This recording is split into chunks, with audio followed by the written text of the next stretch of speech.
Hey guys, Rorius here. I think I'm live. Uh, welcome to the final Half-Life 2 developer commentary stream. I am really tired. I didn't get much sleep last night, so to the final stream ever. I give stream. I give like, you give stream. Alright. So, yes, we had just started Entanglement. Sleep is for the weak. I was at a party last night. It wasn't like drinking, it was just board games. But I meant that by the time I got home, it was already late. And so like then setting up the stream, by the time I went to bed and fell asleep, it was it was late. Yeah.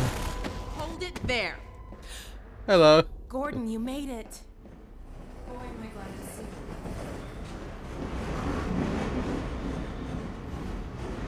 I'm glad you made it here in one Drink a lot of coffee, you'll be good. My dad's up there somewhere, in that holding area. It's gonna take some doing to get him out. Let's get out of here. Oop. Hey, Anchor. I'm gonna assume I'm safe to do this. Alex's tool. Alex's multi-tool was incredibly useful for letting us use her as a key. Often, we needed to keep the player from moving forward until we were ready. Her multi-tool allowed her to deliver dialogue while unlocking the way ahead. We probably relied on it a bit too much, but it was hard Welcome to the family. There's always a trade-off. Using Alex to gate a room instead of creating a custom solution. Labrador? This saved us time that we could spend on other parts of the game, Labrador. often more critical ones.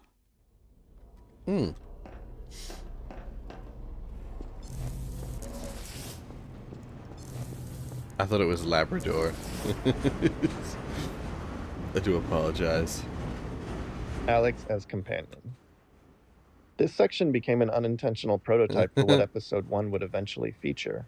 Alex as a companion, moving smoothly along a path that blends dynamic combat with scripted choreography. We didn't yet have a clear model for how she would fit alongside the player in these scenarios, but even this brief section taught us a lot, despite not having enough time to iterate on it. Alex shimmying back and forth. Every now and then a Vortigaunt gets captured and sends back information, but we don't have a complete picture of the place. The little we do know is all bad. Get ready.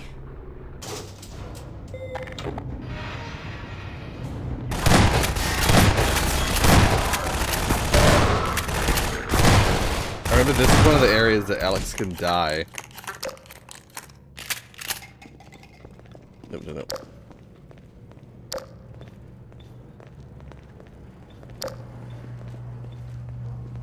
All right. Over here. This'll get me into their security system. Now to find my father. I've always found this bit a bit, like, convenient. It's such a short distance from These poor people. where we started. There. Suddenly All right, I able think to I can find bring him. him in.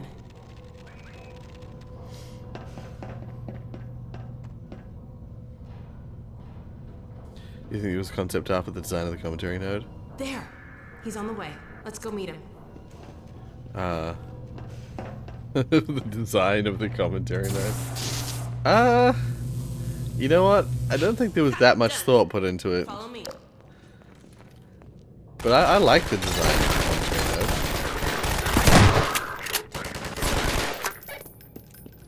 node. Next node in the room, you talk to the Meanin. Oh, okay. Oh, it's Eli. Oh my god. That was brutal.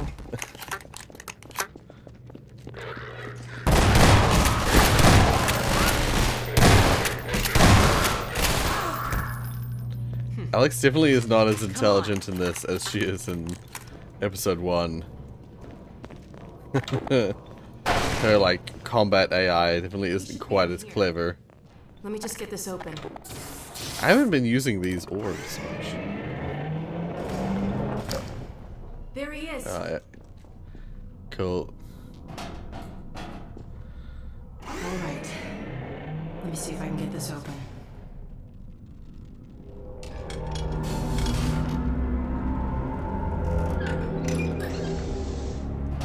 What about F2 or F3? Alex, Gordon, is that really you? I can't believe you found me. Dad, are you all right? I'm fine, but you've got to get out of here. We're here to get you out, Dad. Never mind me. Save No, yourselves. we're not leaving you. I think I can recalibrate the Combine portal to get us out of here. But where will you go? I talked to Dr. Kleiner. His portal was almost working again. If he's managed to repair it, we'll end up there.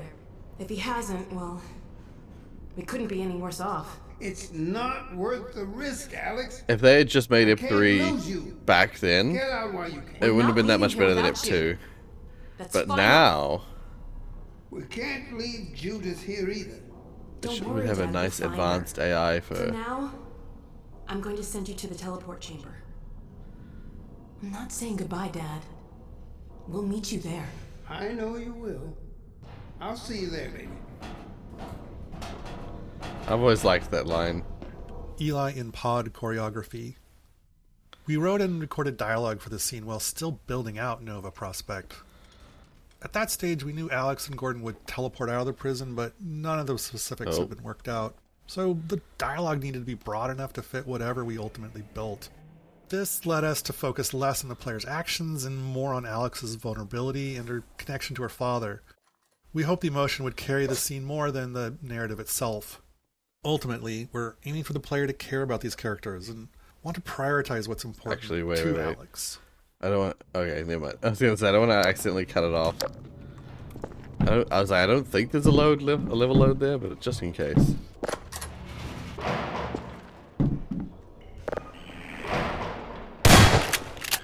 Little bastard. God damn it. Hey, it worked.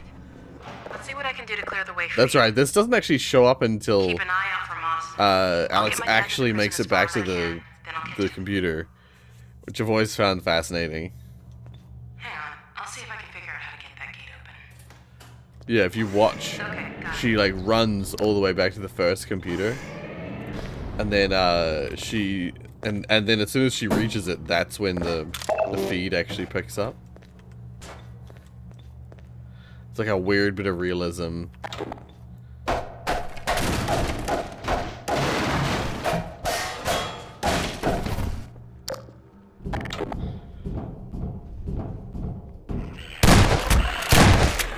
Vent. You probably know this, but if there's a vent, there has to be a head crab in it. We don't make these rules. They, like the vents themselves, come straight from the top. I'm picking up a lot of Combine sensors in the area ahead.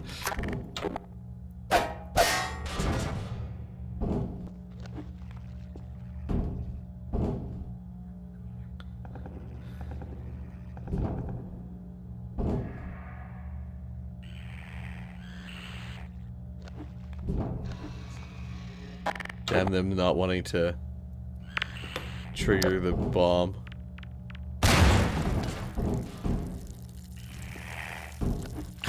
Damn it. Oh my god.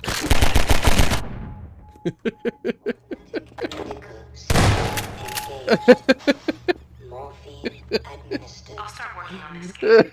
Just a sec. Okay, Do we do the sponsors? Maybe sometimes. Yeah, we did one yesterday actually. What was mentioned? Was it yesterday or the day before? I remember. Of course, I've got my classic big white cup. Definitely not any particular brand with a girl with a red face.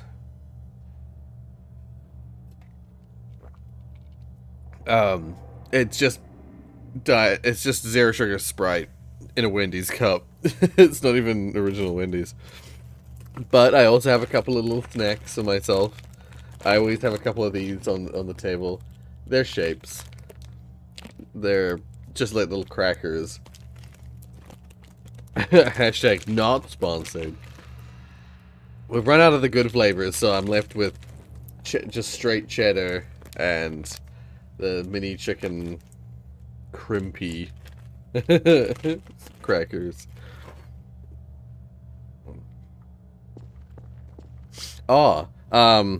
And do you prefer microplastics or micropaper in your blood? Micropaper would probably be safer, maybe. Crackers good. I like crackers with some herb yogurt. I've not tried that. I've not tried it with the herb yogurt. I just eat the crackers straight.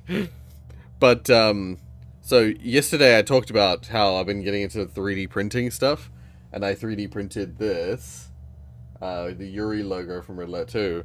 Well, yesterday I got a Soviet, the one for the Soviet team from Red Alert 2. Now all I've got left is to get the to do the Allies one. So yeah. Speaking of microplastics, whenever I'm making these, I have to like trim off a bunch of excess plastic, and yeah, I end up with plastic fibers all over. Definitely plenty of microplastics in that. Micropaper is paper, paper is trees, therefore vegan. Yeah. Micropaper, I think, would be safer. Wait, are there nodes in there? I don't think so. I was gonna say, can you get through that one, or am I misremembering? Uh-oh, look at the monitor. Oh, a hair monitor.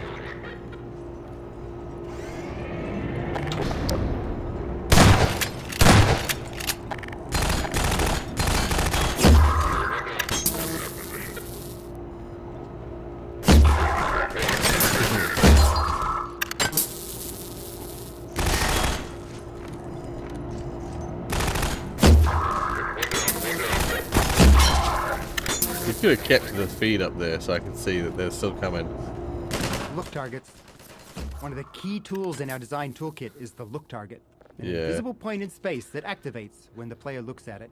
Designers can specify how accurately the player has to look at it, the duration of the look, and other conditions. Once activated, the yep. look target triggers various events in the game. For example, Alex might wait for the player to look at her before delivering a line of dialogue. A spectacle Casually might looks begin at the wall. only when it's in view, or a combine dropship might fly over when the player is looking in its general direction.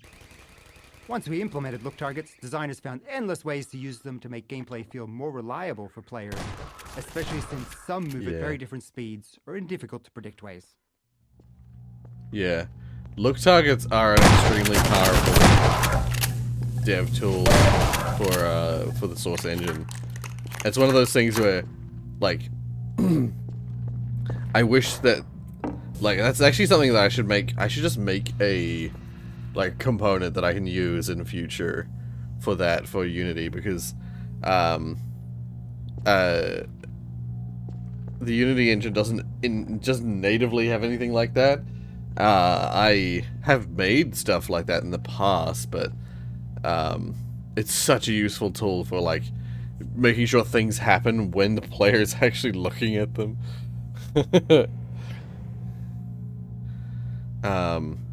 Yeah, that's the problem with the paper stuff. It's like, if you got plastic, you get microplastics. If you got paper, usually the problem is not the paper itself, it's the glue. The glue to make the paper into straw or into a cup usually ends up meaning that you've got some horrible other chemical. Grenade puzzle. Good to see again. Yeah. This small puzzle often caused players to get stuck during playtests because the unlimited grenade box was placed a bit behind them on their path. By this point in the game, players have fully learned to associate unlimited ammo boxes with puzzle solutions. So if a grenade box were here, they'd immediately know they needed a grenade to solve it. We wanted them to have to think a little first. Eventually, we added a subtle hint by making grenades visible on the desk through a window, just to remind players they're available. They also helped uncover a bug in a playtest when a player approached to look more closely and ended up collecting the grenade through the glass. Nice.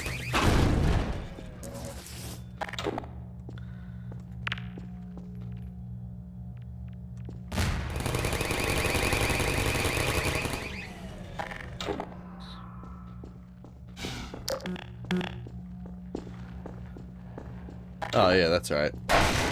I feel like I've crawled through that hole before, but maybe I'm mistaken.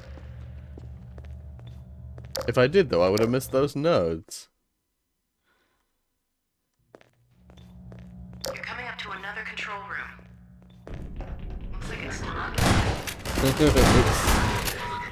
did not get the drop on them. My guess is there's a bunch more soldiers heading your way. Mossman's betrayal. Our original plan for Judith Mossman's arc was for her to betray the player around this point. But by the time we reached the scene, having developed other parts of the game, we felt she was more likely just trying to protect Eli. We envisioned her reconsidering, realizing she couldn't actually betray Gordon. We had ideas to clarify this shift later, but ultimately we never finished her arc. We liked the ambiguity in Mossman, but players didn't seem to. They almost universally hated her. That might be a success, though. We worked hard to build the player's affinity for Alex, and Alex wasn't exactly a fan of Judith either. Yeah.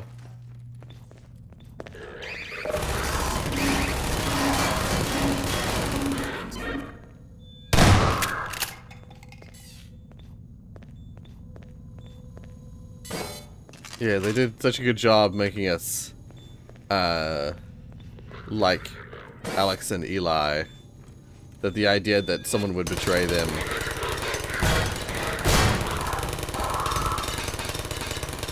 was abhorrent.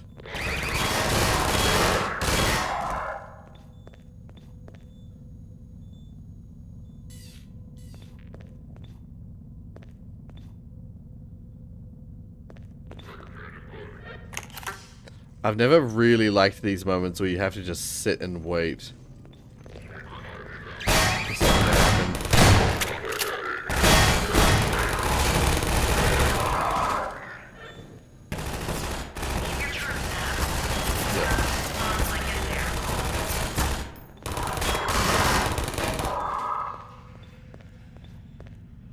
Damn shotgunners.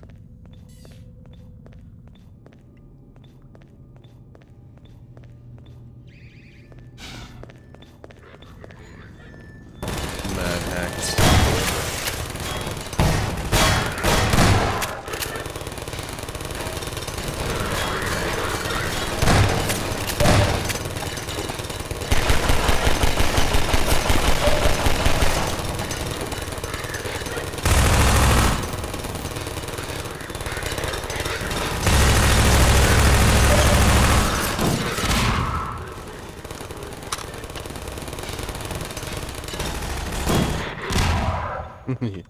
Hey!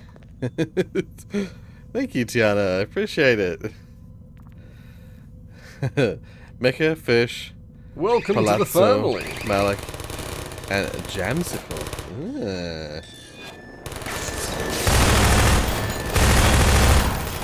Welcome to the family. Welcome to the family.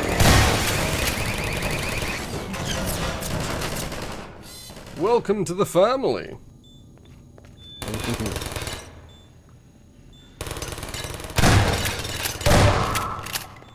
I do wish that Welcome to the family. I do wish that Be there in a second, Gordon. the randomizer would Welcome to the prioritize family. the people on the stream a little more. Sorry it took me so long. Glad to see you're okay. Yeah. Let's see if we can find Mossman. It looks like this station might give me better access.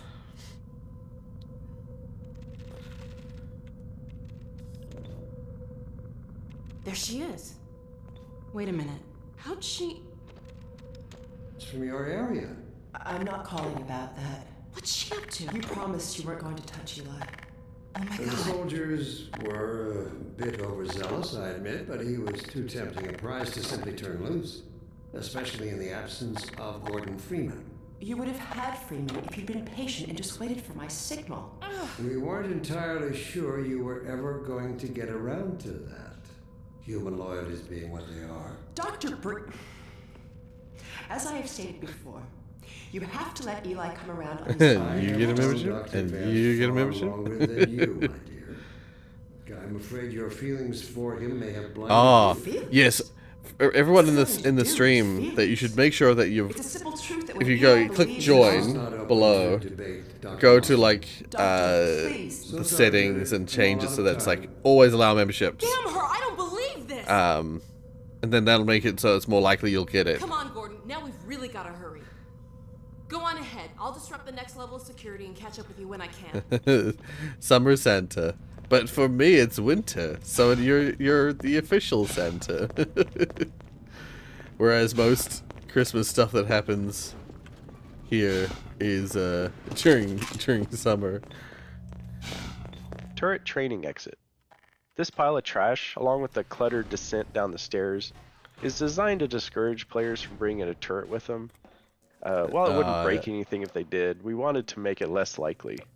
Making it inconvenient to keep the turret isn't an ideal design strategy, but it was better than nothing. Many playtesters eventually gave up and tossed the turret aside once they felt the game was trying to tell them something.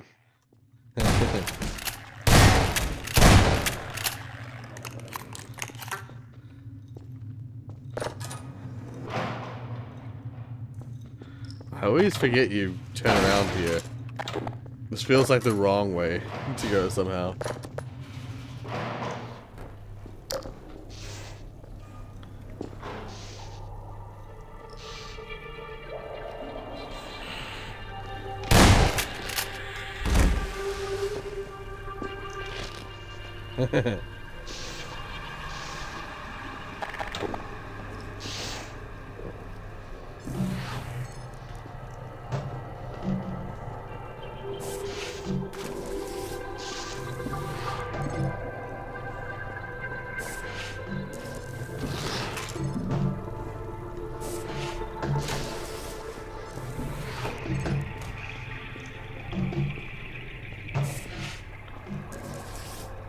Yeah, I hate that you have to enable it first. That's so annoying. It should just be on by default. It should be the other way around. You should have to disable it if you don't want to receive them. In my opinion. But, ow. But who knows? Maybe there's a reason that they did it that way. But still, yeah. Nova Prospect gives me flashbacks where I had to keep turrets up. Yes. Honestly, okay. One of my less favorite combat things.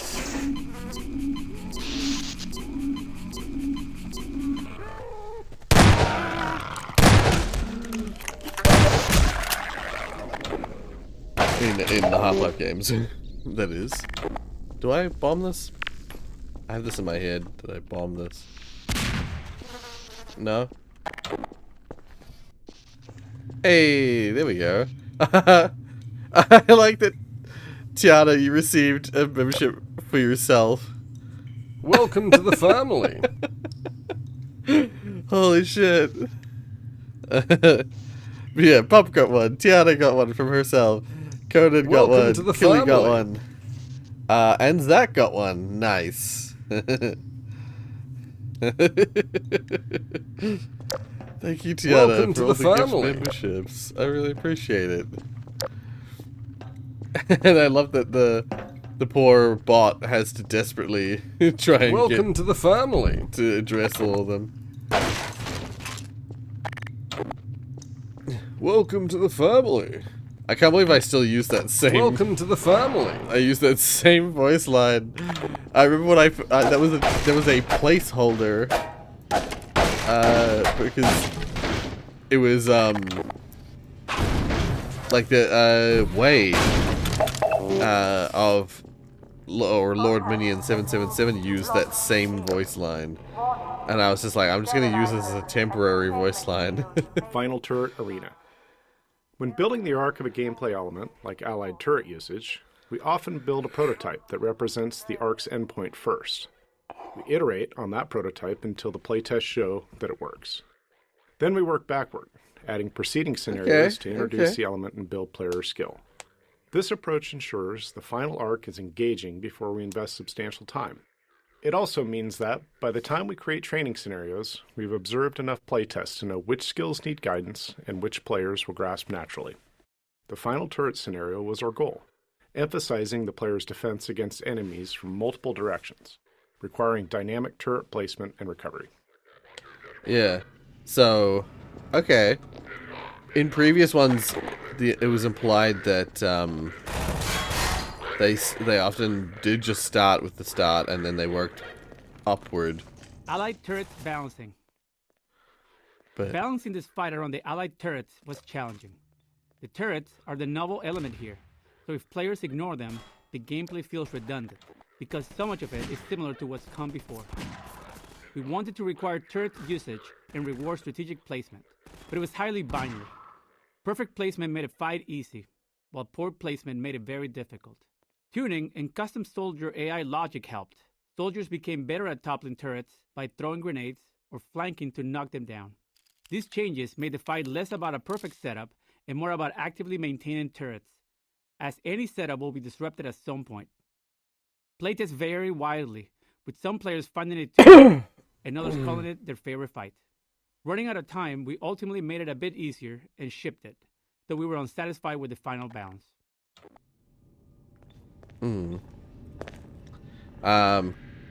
Yeah, I always hated this. I guess I sucked at the game. I mean, to be fair, I was...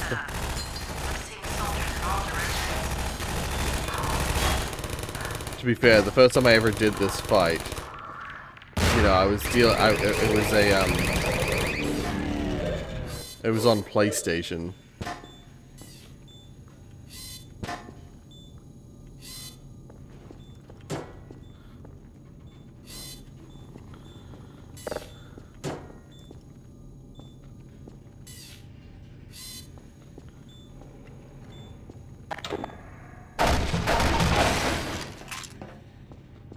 Is there anything in this area? No. Oh, the infinite ammo crates.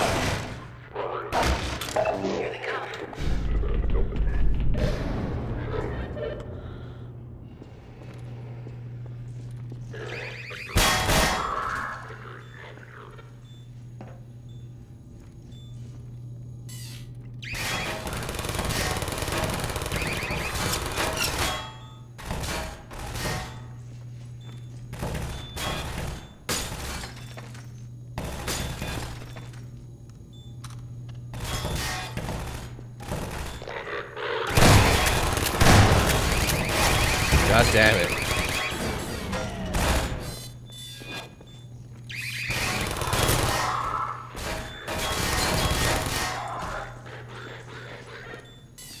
More soldiers.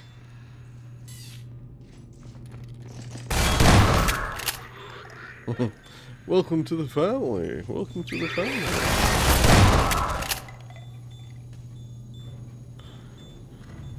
Family to the welcome. Family welcome.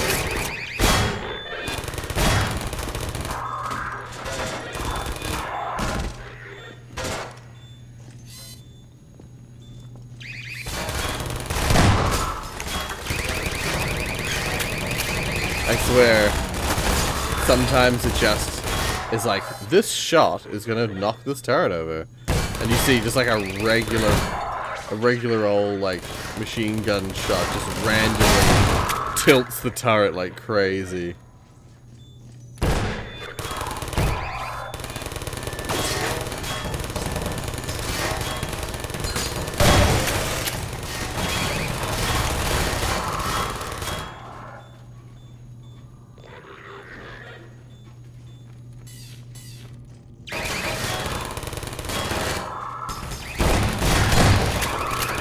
I think for me it was more about the fact that you don't have as much agency over the pacing of the fight. I think that's the problem. But I always had to do it. Then again, I always did it this way, which is not ideal, I suppose.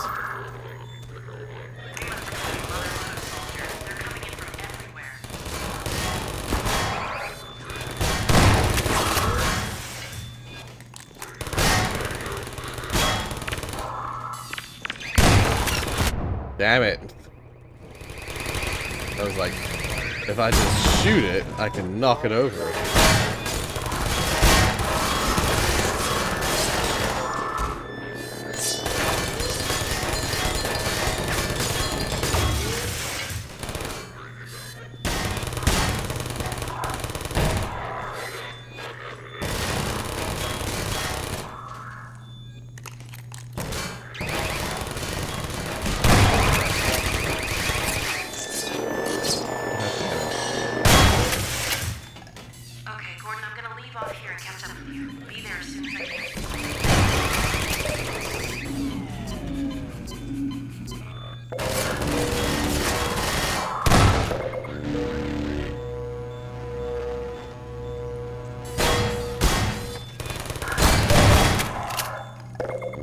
What the?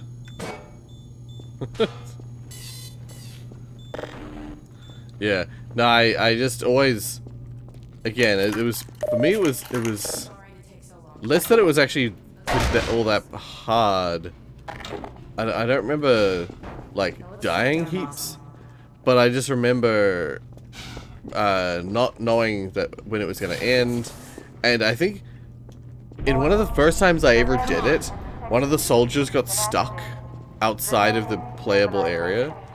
And so it just, I sat there for ages and ages wondering when the hell it was going to end, and that when Alex was going to arrive.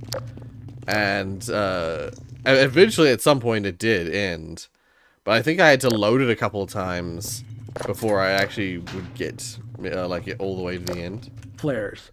This section is a nice counterpoint to the previous turret segment in terms of production and cost and iteration. Felt very late, it came together quickly as the AI for Alex and the Combine Soldier was already mature. We liked the darkness and flares and filed it away as something to explore further.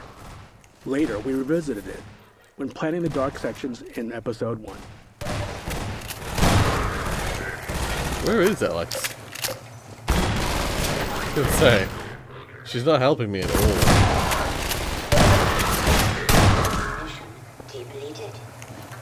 Oh.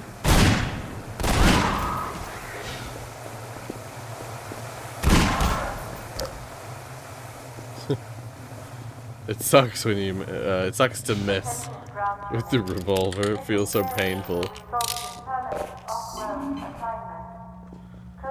Alex is afraid of the dark. Great, another security station. It's not even that dark, though. All right, Austin, where are you? Ha. Alex Found is the dark. Ha! Got you now. Yeah. Uh-oh. Well, come on, Gordon. We don't want to keep her waiting. I agree. I agree with that, though. That actually, as well, that turret, keeping the turrets up section is probably the part of the game I would consider like the hardest. Because the game isn't super hard, but that part is Let me seal this door. kind of rough for me. No turning back now. There she is. Leave it talking to me, Gordon. We may need her to get out of here. Leave the talking to me. Hello? Oh, thank God someone... Alex? Gordon, how did you get in here? We know all about you and Breen. What? You've been a spy for the Combine the whole time. What are you talking about? Damn it! I Move back. gotta listen to this. Reuniting the player and Alex with Mossman after the betrayal scene was tricky. As many players felt, they should shoot Mossman on sight. We couldn't allow this, as we didn't have time to develop alternate story branches. However, we also didn't want to highlight that we were preventing this choice, so we aimed to reduce the likelihood of players trying it. I believe I did it. Bulletproof class here buys time for dialogue between Alex and Mossman, during which it becomes clear that Alex doesn't think shooting Mossman is the right thing to do. most valuable member of any research effort going forward. Enough of your bullshit! Look, Gordon, there's my dad. I'm going to bring him in. You found Eli? No thanks to you. Just enter the coordinates for Dr. Kleiner's lab and let's get moving. But we need access to the teleport platform and we're locked out. I'll take care of that.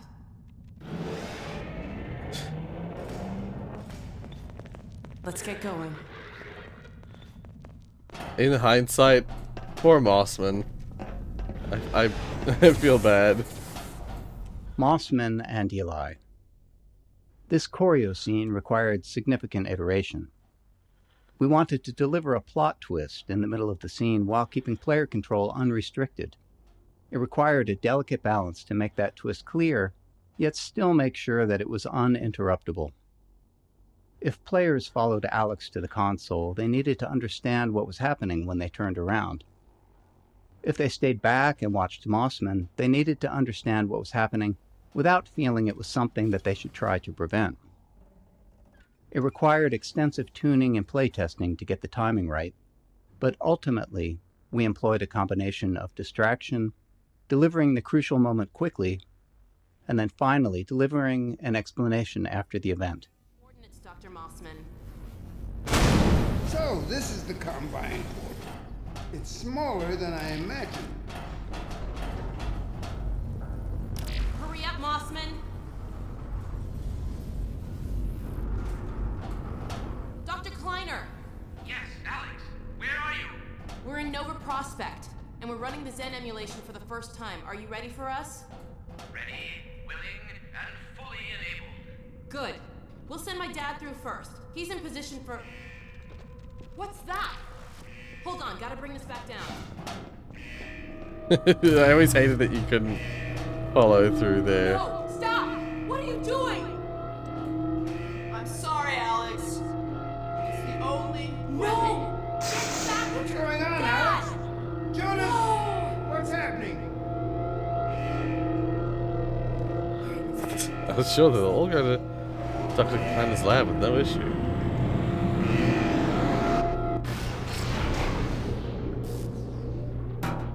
Dr. Kleiner, you have to stop them.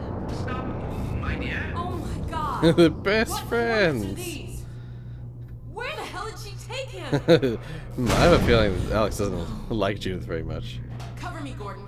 Right, yeah, turrets. Yep, turrets.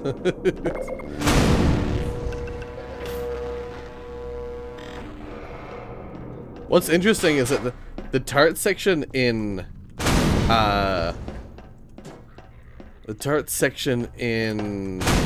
episode 2 is actually great. Whatever they did differently,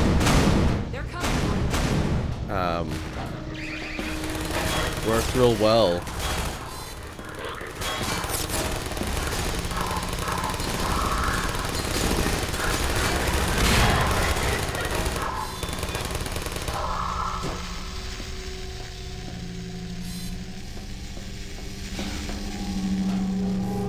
Honestly, I think it's just the kinds of enemies you're dealing with. Combine are too clever for the turrets, whereas the antlions,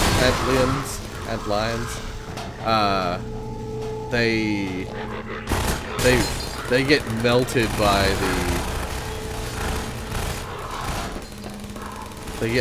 by oh god.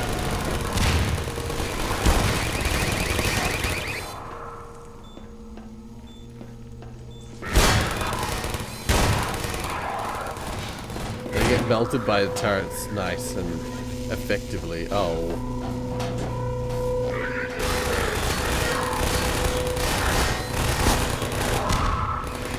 Yeah. Shit like that.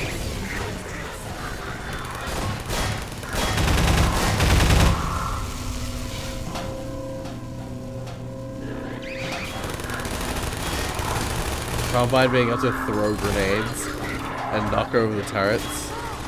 Very annoying. Antlions are not as smart and they can get gunned down by turrets.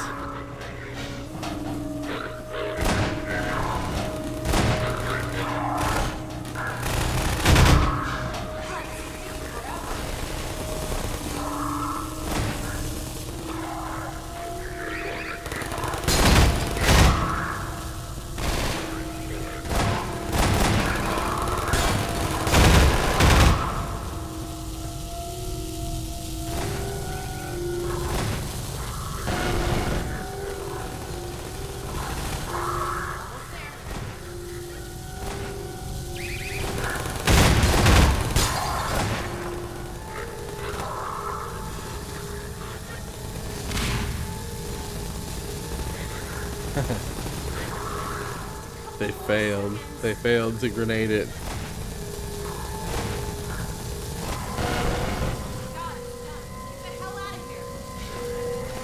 Okay. Come on. Scaring me. Okay, Doc, we're locked on.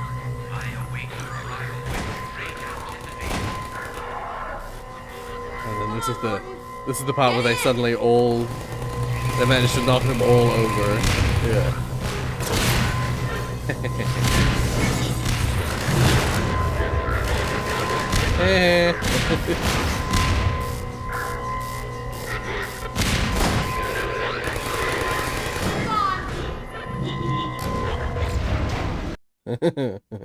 Yay.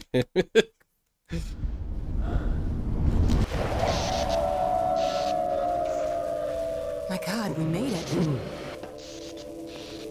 But where's Dr. Kleiner? Yeah. Dr. Kleiner, let us out! He's like, what the fuck? Gordon? My I love God, that how scene. did you get here? And when? What's wrong? My dear, I had given up hope of ever seeing you again. I was afraid we might not make it either. I think the teleport exploded just as we were porting out. Indeed, it did. And the repercussions were felt far and wide, but that was over a week ago. What do you mean? Gordon and I were just there a minute ago. Fascinating. We seem to have developed a very slow teleport. This suggests an entirely This was new an line of investigation. This was What have we a missed? reason. A great deal, my dear. The blow you struck at Nova Prospect was taken as a signal to begin the uprising. But what about my father? Well, that is most troubling. According to the Vortigaunts, he is a prisoner at the Citadel. We've got to get my father out. Barney has been leading a push with that very aim in mind. And another of your friends arrived several days ago. Doc, you made it. Good boy. So there, you see? It's not all hopeless. I wish I shared your optimism, Doctor. Doc, come in. Are you there? Hey, Doc, are you Yeah. there? The Yes, Barney, and the I'm no teleporter longer taking a alone. week Alex was an and excuse Gordon have for just arrived. like the full-on resistance to have kicked into Planning gear. to set up a staging area for attacking the Citadel. Gordon and Doc can head your way. I want to get Dr. Kleiner somewhere safer. Then I'll meet up with you. I'll take all the help I can get. Aw, crap! Incoming! Go on, get going! Okay, Gordon, you heard him. I'll catch up with you as soon as I get Dr. Kleiner settled. Just a minute. I can't leave without Lamar. Oh, no. Now, where did she get to? Yeah. Go on, Gordon. I'll take care of this.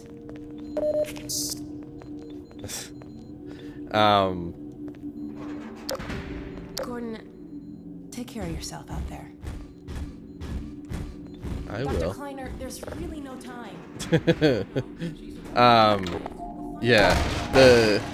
Just to pause for a second. First of all, I'm falling behind on the chat. You were saying that dissing the new Combine theme park ride. She'll be back soon. Trust. Does the Combine have a theme park? The rides in the Citadel. I hear that once you go to the Citadel, you don't come back because of how fun it is. Dear. You honestly thought he was evil too the first time? Because of he's coming through with the shotgun? Yeah, that's the first and only time I believe a Half-Life scientist has held a gun other than Gordon Freeman himself.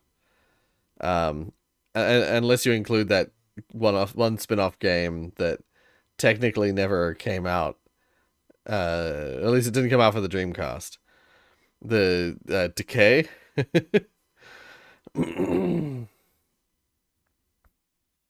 Oh, you might be right. There might be one in Half-Life 1 as well. There might be like a scene where one has a gun. But no, I was gonna say, like, in the original story, Gordon was gonna be out for multiple days. He's going to be out of City 17 for multiple days, running around parts of Europe, destroying different Combine facilities. You know, there was the I think in the original version, the big one that causes the full-on uprising was the air exchange. Like, destroying the air exchange was gonna be the big one that, like, was seen as... It was basically the... Nova Prospekt took its place as, like, the big thing that's caused people to rise up against the Combine. Originally, you were gonna be... The whole time you were out of City 16, you were... City 17. City 16? The whole time you were out of City 17, the original story had you going from, like, place to place to place to place to blowing things up and destroying facilities and doing that kind of stuff. And Nova Prospekt, like, which was, I think, the depot back in the early story, was one of them. It was one of the places you'd visit. And yeah, the time, like, the time you were away from the city was going to be about a week. It was going to be multiple days long. And then you return to the city eventually, and I think that's when you come in with a helicopter, I think. You fly back in, the helicopter then crashes into a building, and then you're, like, battling your way down that skyscraper. I think that's when that happened. And yeah, that was originally why it was going to take a week, and then when you returned, there was a full-on uprising because over the course of the week you were away, people kept hearing reports and news about what you'd been doing outside of City 17, and gaining the courage to rise up. And yeah, in this game they needed some reason for why you just destroyed Nova Prospekt. You hadn't really done much else outside of the city other than get attacked a bunch. But then you're returning to City 17 and suddenly there's a revolution. Like, it's like, no, you needed some reason for why, like, this thing caused the revolution. And so they had to implement the slow teleport in the middle to give people time. Like, oh, the Nova Prospekt exploded, and at first people think you've gone with it. You and Alex have gone with it like martyrs. So, like, that is the excuse to be like, all right, now it's time to revolt. And yeah, and then you come back a week later and join in. Right, yes, yeah. Yeah, I was like, as soon as you mentioned it, I was like, yes, I have a vision in my head of a Half-Life 1 scientist with a shotgun. Dog combat. Dog is a really fun character. Yeah. We were always looking for ways to include him in combat alongside the player. However, getting the right scale of combat for him, meaning the appropriate environment, I love this scene. New enemy AI, and potentially even new enemies, quickly fell beyond the project's scope. To create a combat scenario that did justice to Dog and could stand up against the rest of the game, it almost felt like we'd be building a new game inside of the game. We knew he couldn't just run over to a soldier and throw a punch. He'd feel less impressive, without any sense of awe. He needed bigger threats to match his scale, along with interesting ways to interact with him. In the end, we chose to create a large choreographed scene, delivering on the cinematic goals for Dog in combat without incorporating extensive gameplay design. Yeah, that whole scene's super cool. Getting to see Dog throw around the car. And then, like, yeah, tear open the Combine wall. And then fight a dropship.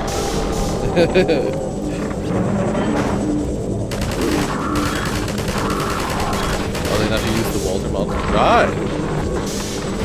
And then flying around. It's a different off-world.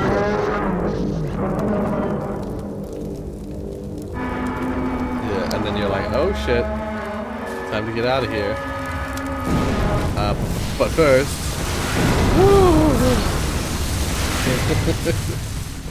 I've always got to do it to you. G-Man time, yep. Yeah. So honestly, the revolution, this part of the story where you return and you're fighting alongside with civilians, the rebellion. This was part of the original storyline. Like, you actually get to see really early shots of this back in the day, like ages back when they were showing off Half-Life 2. Some of the earliest scenes they showed were during this fight sequence in Follow Freeman. Citizen squads. Our early tests of Combine versus Citizen street fights revealed an issue. Without boundaries, combat AI could drift significantly away from the player. Soldiers might retreat to reload and take cover, and Citizen AI would give chase.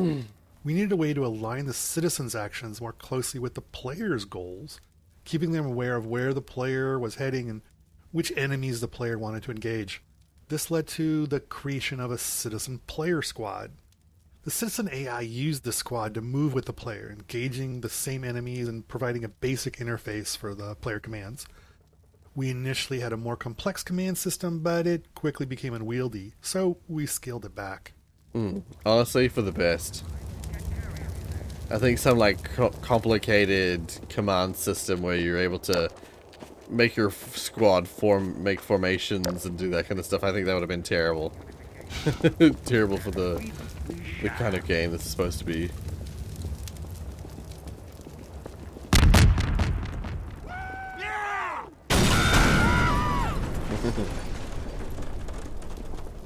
Gordon Freeman, you're here. Dr. Freeman? We're I'm coming with you.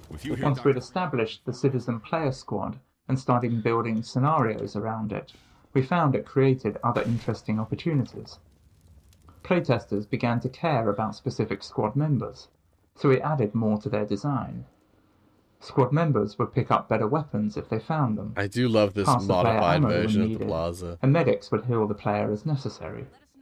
We also had to ensure the squad could keep up with the player, who often took unpredictable paths. Off-camera, the squad would cheat in various ways, regenerating health between fights, moving quickly to catch up, and even teleporting when necessary. We're with you, Dr. Freeman. Let us know if we can do anything extra to help. No, do I actually have to make them? You got it, Doc. Pretty sure this is the way I'm supposed to go. But am I supposed to do something to trigger it? There. And we see Metro Cops again for the first time in ages.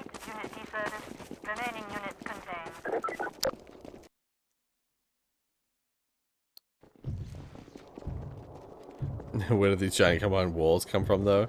Well, in my mind, they just have a bunch of layers of walls that they can just use to, like, sift through and crush. This parts of the corrugated city. metal panel was deliberately placed over the hull to encourage players to switch to the gravity gun and remove the obstruction. It's a bit of manipulation on our part because we found that training players on hopper mines worked much better if they immediately tried using the gravity gun on them. And the metal panel significantly increased the chance they'd have it ready. We placed multiple mines in the hull so players would have several opportunities to interact with them, increasing the chances they'd discover alternative ways of disposing of them. Furthermore, this is the first time we're doing training while the player has a whole squad of citizens with them, so we took advantage of that opportunity to include some dialogue lines concerning the hopper mines as well.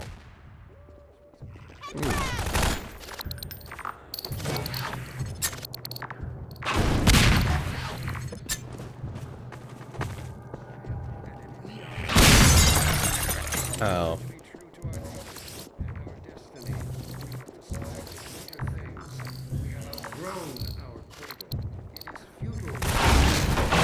Damn it.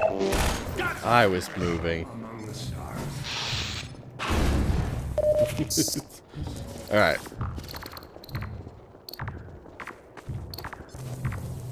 Hey, dude. You good? Oh, I've already got full squad, I see. Hello. AI behaviors. One piece of AI technology we developed for Half-Life 2 was the behavior system. Behaviors were chunks of AI gameplay code that guided NPCs in specific situations. For example, we had a lead behavior that enabled an NPC to guide the player, and a follow behavior allowing an NPC to follow the player or another NPC. Behaviors worked alongside the NPC's base actions, so a medic squad mate using the follow behavior to keep up with the player would still know how to fire at enemies or dodge grenades or offer a med kit. Like that?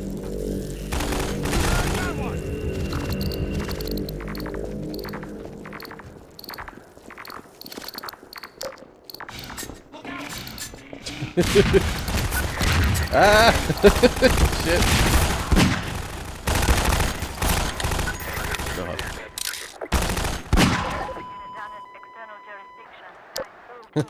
Okay. I was gonna leave. I was hoping you guys would do this yourself. I'm a terrible squad leader. I'm just like, figure it out, get past it yourselves.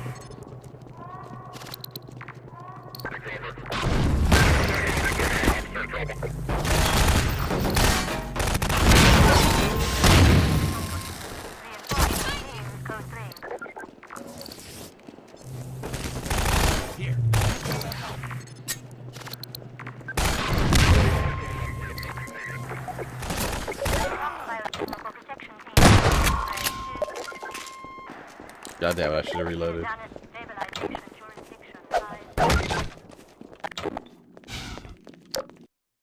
But yeah, anyway, as I was saying before, God forbid if everyone loses his glasses or gets like shot.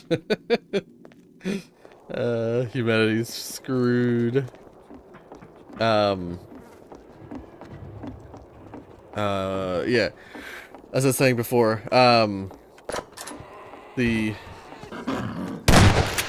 like one of the earliest like demonstrations they had for Half-Life 2 was the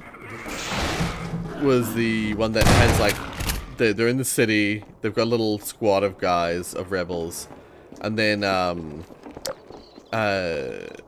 the Strider comes like zooming out underneath a bridge to attack the players.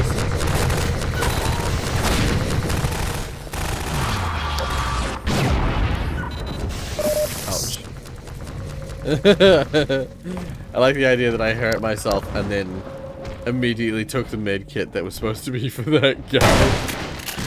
I hurt myself. I needed the med kit. I needed it for the 1 HP that I lost. Sorry, Doc. The guy's dying over there and I'm just like, yoink.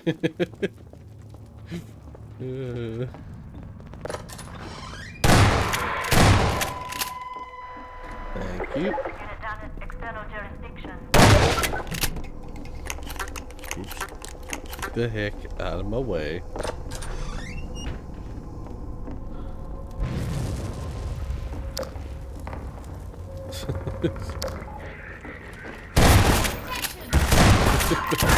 That little choreographed scene of him running between the doors. So Scooby-Doo-esque.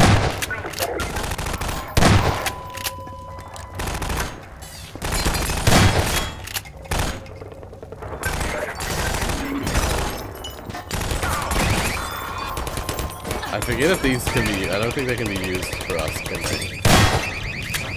Assault behavior. The most complex behavior we built for Half-Life 2 was the assault behavior, which is used throughout this section of the game.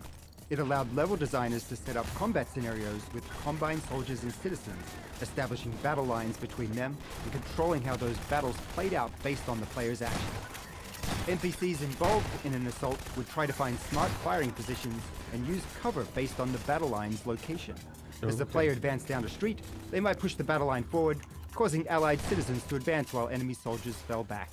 Alternatively, a player might need to knock over some combine turrets or take out a soldier behind a barricade to move the battle line forward. Well, I always blast through these sections, so I don't know what that says about... This way.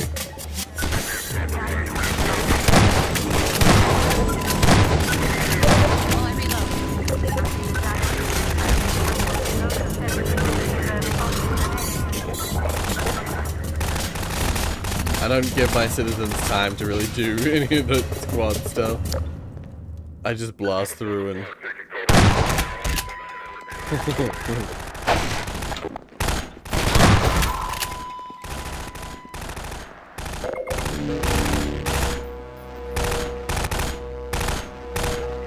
Half-Life Combine Wall. The game. I was gonna say, I'm pretty sure there's something at the top here. Couldn't remember what it was.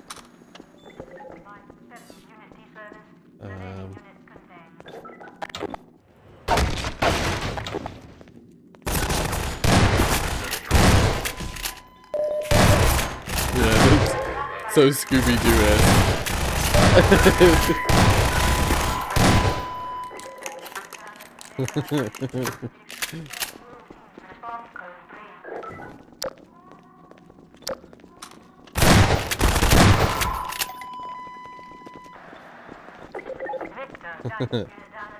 I do love that idea though, that's like the only thing they fear is me.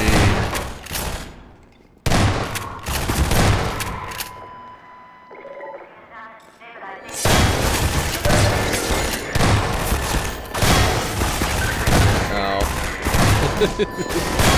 I'm doing it again. I'm doing that thing where I just let them shoot the hell out of me.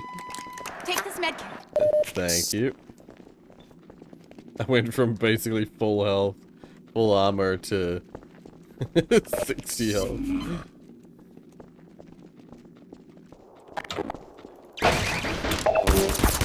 Oh, ow. Immediately lost the armor that I just picked up.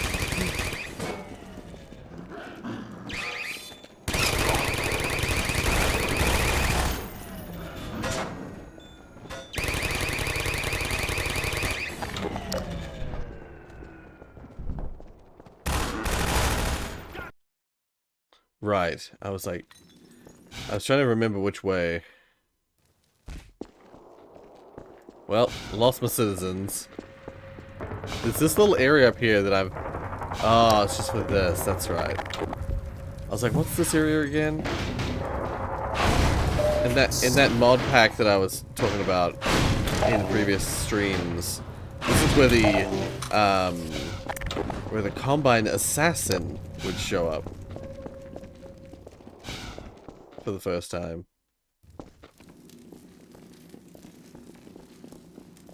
Oh. Startling. Gordon loses his glasses and G-Man goes, nuh-uh, and hands him a new pair. Nuh-uh. And then he puts glasses on him. Dr. Freeman, the Combine has cut our supply tunnel in two. If you'll join up with us, we'll take a stab at pushing through their outpost. Let's get moving. Cities. One of the trickier challenges in this section was figuring out how to give the player the sense of being in a sprawling city, when our performance budgets wouldn't allow us to render anything like one. This led us to focusing on tightly packed tenements, underground garages, subway tunnels, culverts, and the like. All places that are in cities, but generally prevent being able to see the horizon. We then supplemented that style of level design with vista locations, where the whole space is dedicated to providing an expansive view to the player. In those, we could devote our entire performance budget to the view, and not have to save any of it for enemy AI or combat.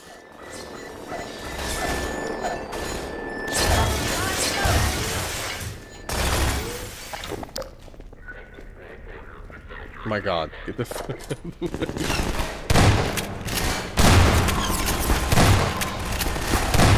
Oh.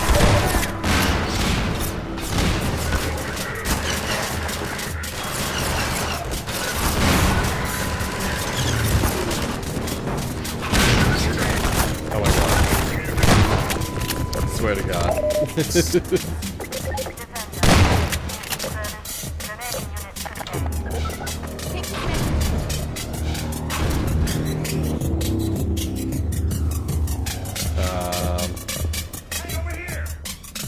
Yeah, blow this up for me, please.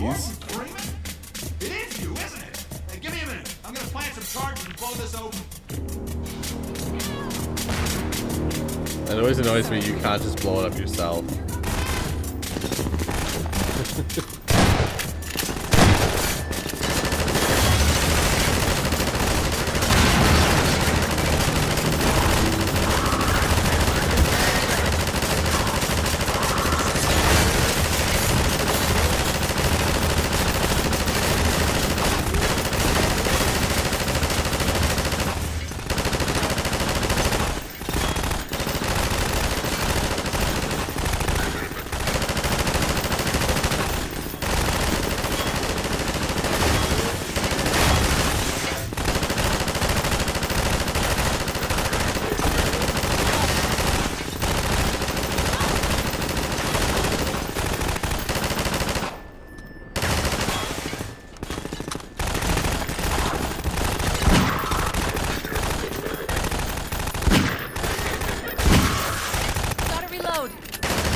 Yeah.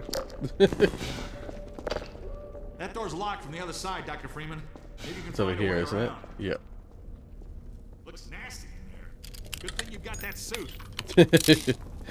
Finally, suit is important.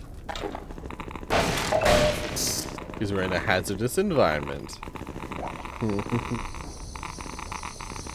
I like to imagine he just keeps giving Gordon a new pair each time, yeah. It just has a bunch, just infinite glasses in his Half-Life 3/Episode 3 almost certainly is going to have G-Man stuff in it. Because, like, the part, like, the part that G-Man has to play in the story needs to get revealed eventually. Or, you know, at least parts of it.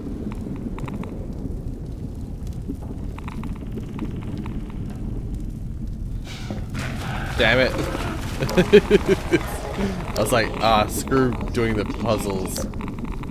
I'll just speed over everything. And then I immediately hit an invisible wall.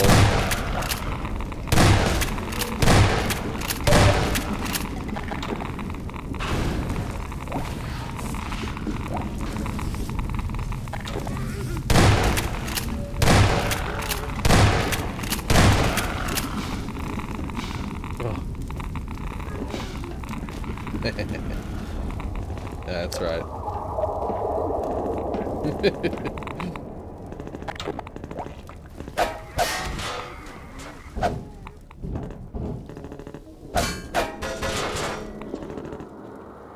Alright.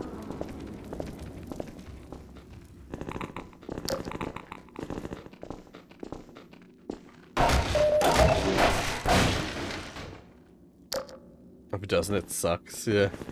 Yeah, if it has nothing G-Man at all, that'd be pretty upsetting, honestly.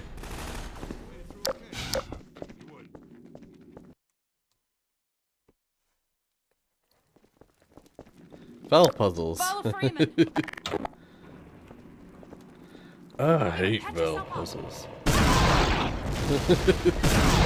No, I enjoy them. Oh my god. Let's get moving. Well, shit.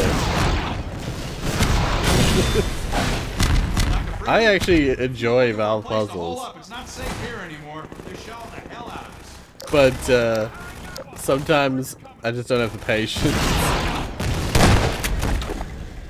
Sometimes, you know, they put them in there to put a breather between the combat stuff. But when I blast through the combat so quickly, sometimes it's like, I don't need this breather. I just need to keep getting back into more combat. We used a lot of small tricks and built various features to give players the impression of a city at war, with much of the work aimed at providing glimpses of skirmishes or the sounds of distant fighting. Look targets help make something happen every time a player looked through a window, while tools like tracer markers allow designers to create fake tracer fire between 2 points. Paired with audio tools, this made it seem like two groups of enemies were exchanging fire without the need to run any AI. We also developed small storylines for groups of citizens the player would glimpse multiple times while progressing through a level. All these moments were fine-tuned through playtests to ensure as many players as possible would experience them. Yeah, the Half-Life 2 especially is full of those, like, what I can only describe as, like, fake enemy interaction, where it's like, yeah, it's pretending that citizens in the Combine are fighting this great big war. When is it all going to end? Please. It's alright. Aw, those two. Hello. Please let me in. Password is password.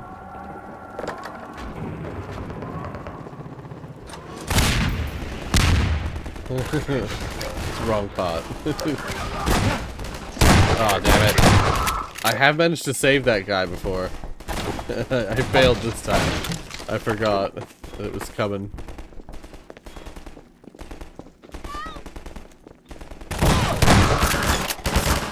Maybe it's her that I've saved. I don't know, whatever the case, they both died this time. I failed.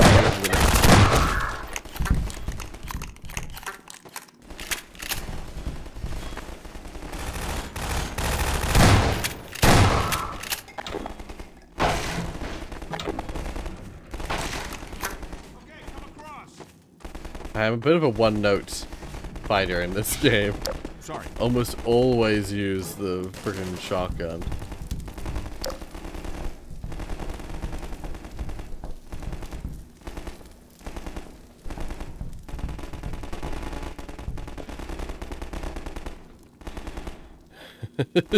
Half-Life consoling couple.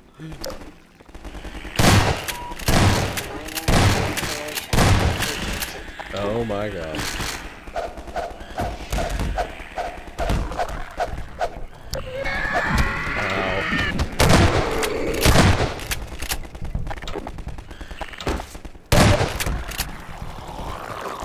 Yep, I remember this. Yep, okay, yep. Ow. I actually got hit. I usually don't get hit. Wrong way. God damn it. I need to resupply because I'm getting myself hit more than I should.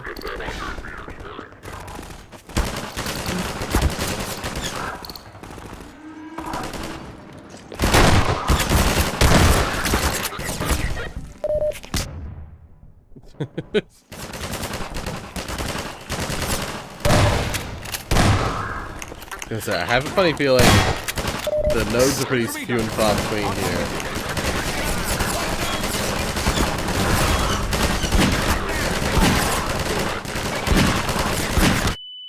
Ow.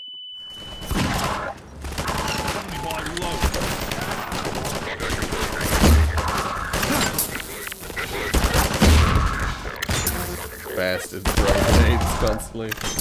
Ow. Ow! You bastard!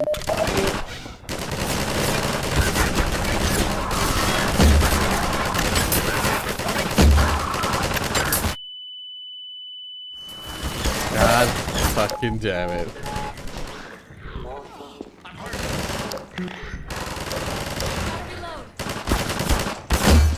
Shit! Bastard. Fucking crap.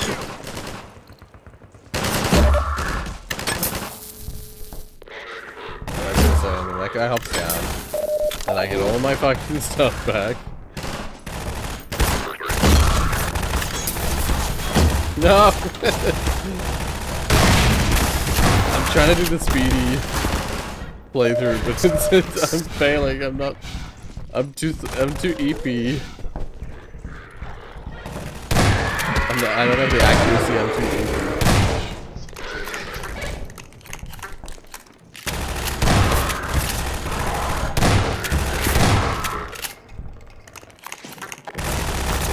You know what? You fucking kidding me? God damn it!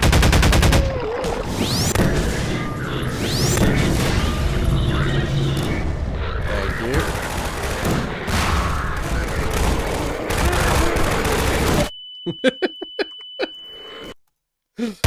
I just need to get through here. God damn it!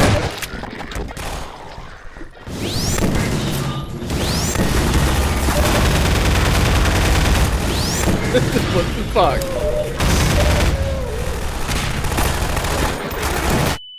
Okay. Let's do this right this time.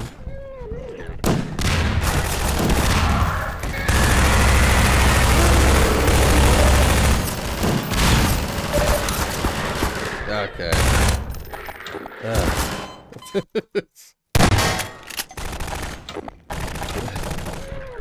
I actually usually don't mind this section, but it's...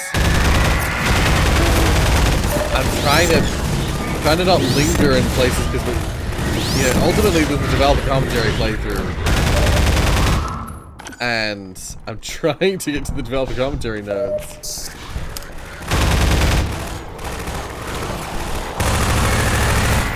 Yeah, I mean this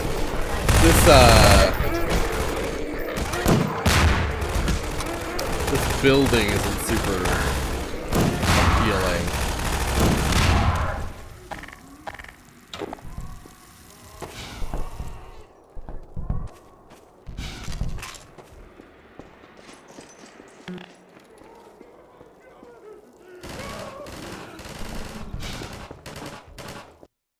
Yeah.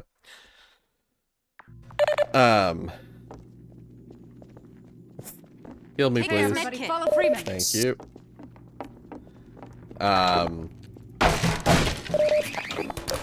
Yeah, that building isn't super appealing. However,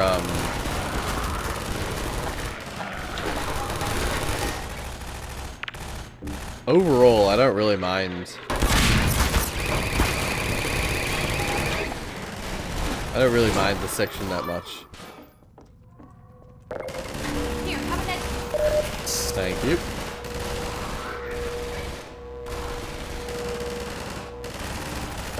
And the stuff preceding it, I like all of it. Gordon! I had a feeling I'd find you here. I've got Dr. Kleiner in a safe spot. Now we can join up with Barney. There's a command center downstairs. I'm hoping to find information about generator locations. Ready? Let's go. Yeah, I think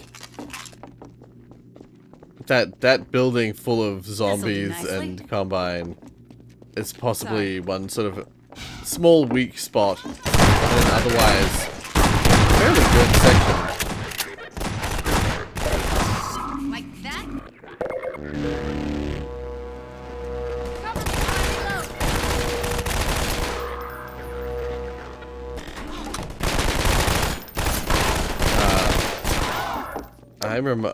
I'm reminded of the fact that I probably shouldn't always skim past everything, because there may just be a node in some random spot. You'd better reload. Thank you. Thank you for the reminder. Thank you for looking at my shotgun and seeing that I had less than full shells. Come on, you guys get in there and help out.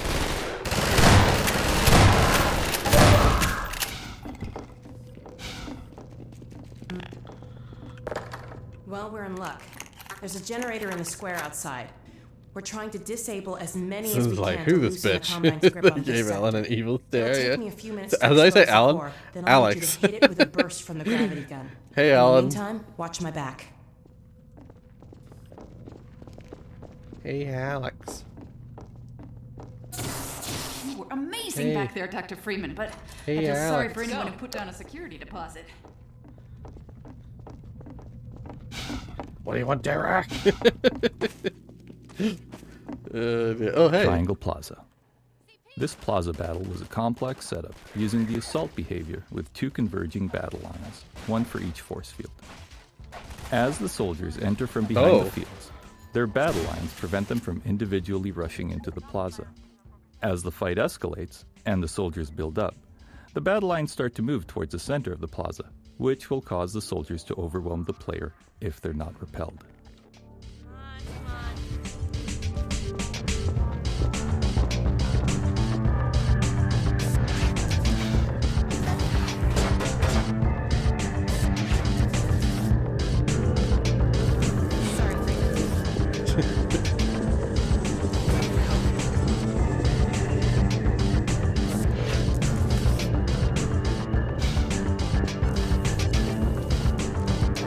Oh, there is another one.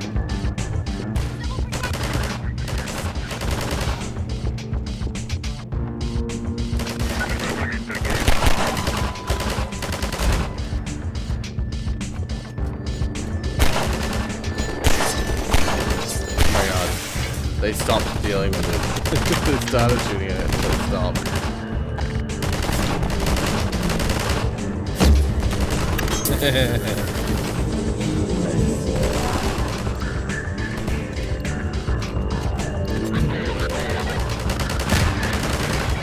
Damn it.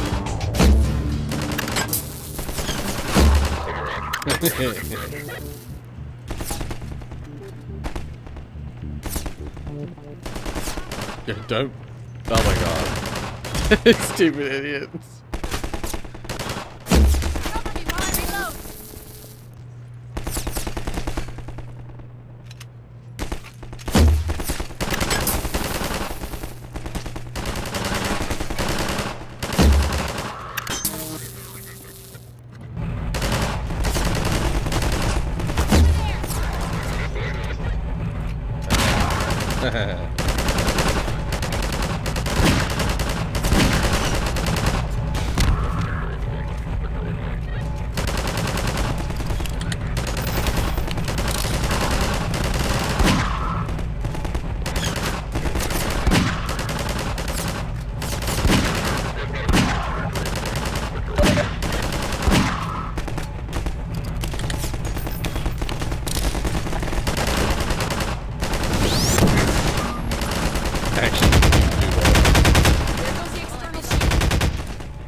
Hurry up, Alex.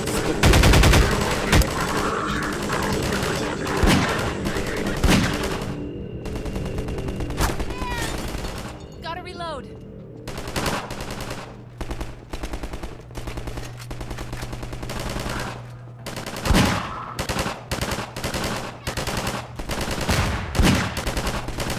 Inner shields are coming in.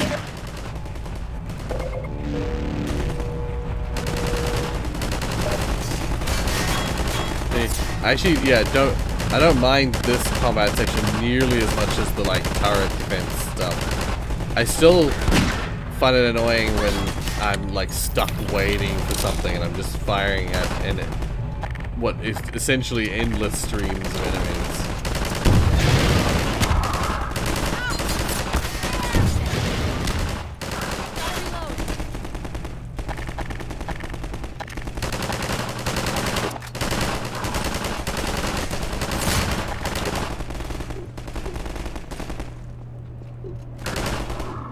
Come on. Okay, the core's exposed. Use the gravity gun, Gordon. I'm opening the gate. Alright. I thought we were gonna leave the citizens behind. Oh. We nearly did. Barney should be on the far side of that canal. Well, there used to be a bridge here. Let me see if I can scout a new path. Yeah. I remember what happens here. Ah, wait for me here. Is there a ladder? No? Alright. I'm not gonna wait for Alex.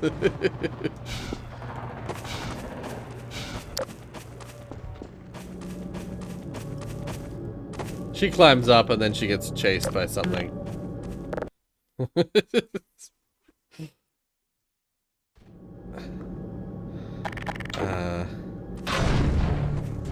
Julian citizens with mine. And they're the ones to say sorry. Oh, sorry, Gordon. Yeah. George, she's going like a god in this game. Yeah. That's something I never understood. And once again, it comes from the old story. It's a remnant of the old story. It's like, yeah, why does everyone think of Gordon as being this, like, yeah, the one free man, like the hero? Everyone, like, the Black Mesa facility stuff that happened was basically, like, as much as possible kept under wraps. Like, it's the tales of conspiracy theories, you know. It's like the government secretly developing secret weapons that the government totally developed a way to get to a portal to another world, and a guy totally went into that portal and killed an alien god. It's like, yeah, sure thing, wise guy. This fucking nutcase, you know. Why would Gordon Freeman be known as the...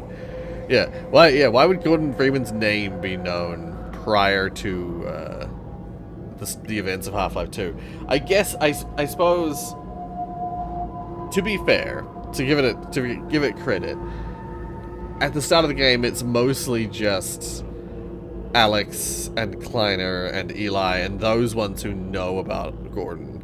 And to be fair, Gordon, yeah, those would be the people who would know, or who would be more likely to know that Gordon was the one to deal with the problems. Like, if the scientists talk, you know, if the survivors of Black Mesa talked amongst themselves, they'd probably know that Gordon was the one who saved the day. But, yeah, I think my problem I used to always have with Half-Life 2 is I didn't understand why suddenly everyone knew about Gordon. And it's all to do with that 1 week delay.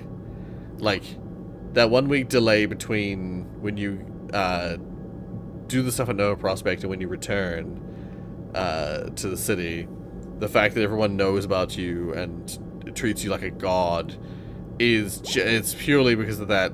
Like, in that 1 week, they've spread the word that Gordon sacrificed themselves to do this thing, and so suddenly Gordon's like this hero, like freaking Jesus. Yeah. Half-Life 1 Gordon was an average Joe scientist. In this game, they treat him like an entity that... It's really funny, yeah. Morphine administered. Wait for me here. Gordon, in fact, did not wait. Manhattan tunnels.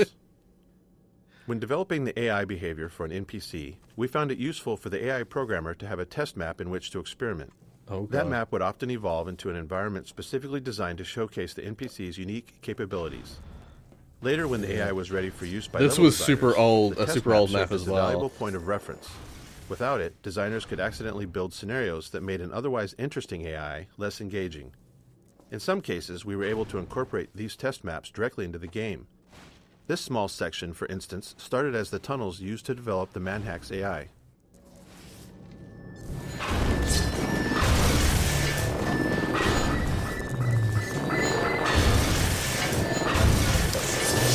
God damn it. Let's try to get this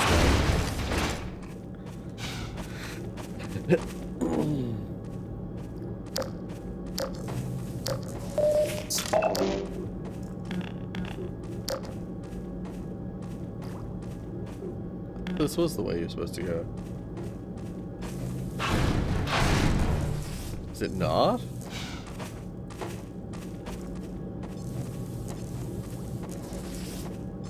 Oh, my bad.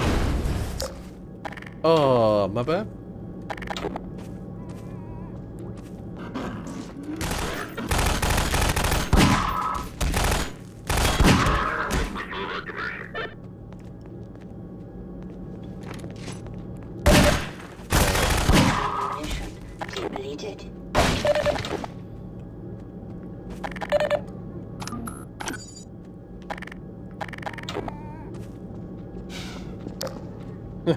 After all that, no one actually killed the zombie.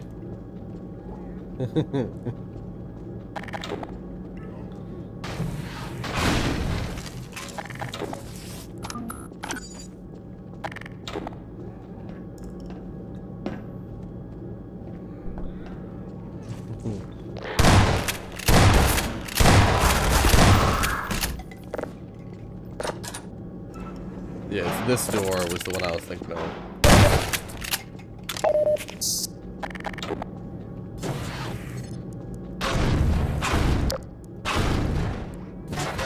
There we are.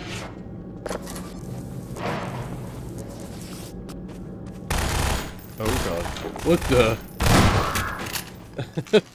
He was shooting with his arm by his side. He was like... Yeah,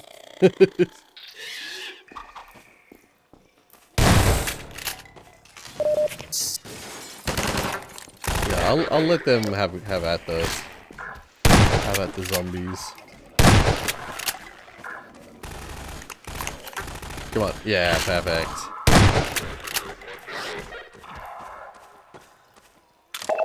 Once again. Oh. There's a huge shortcut in this section that I have taken a couple times, but I probably won't this time.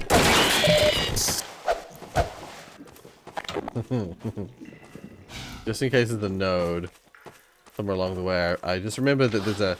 You can get across here, basically, without having to go all the way round.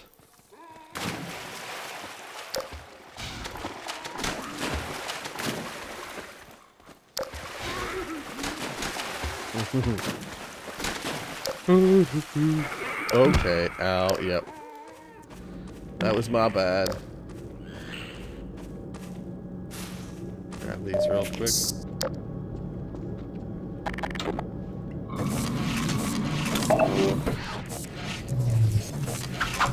Damn it. I was like, I can do this before he throws a head crab.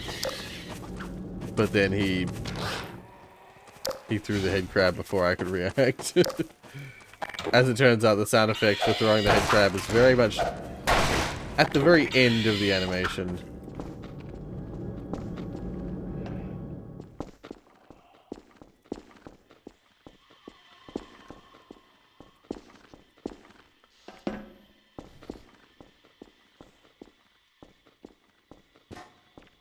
Well.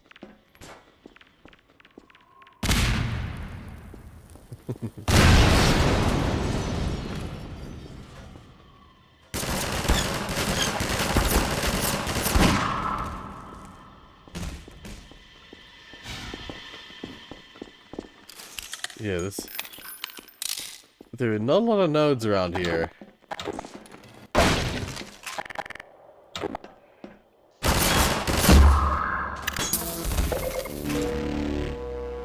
Oh, welcome back, Nathan.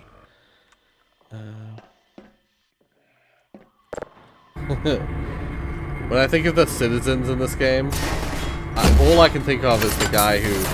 Oh.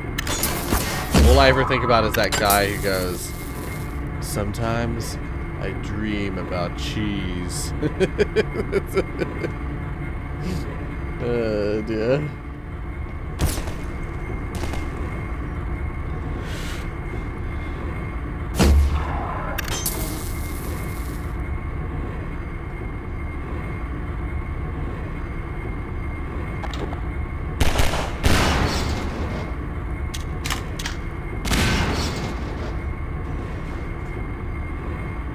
Well, Gordon Freeman. And about time, too.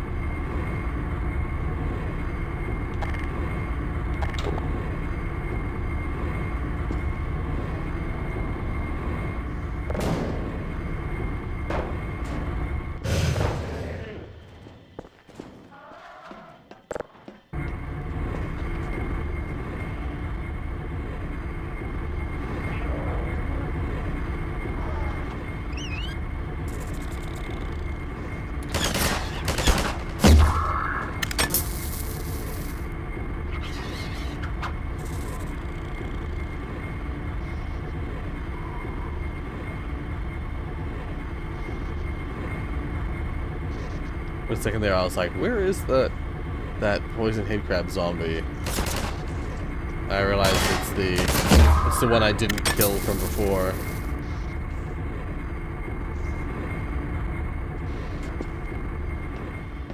Oh, fucking hell. Fucking hell.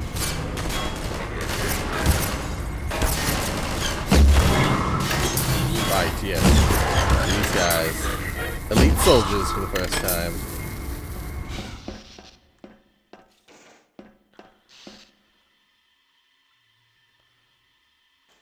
Wait, don't you?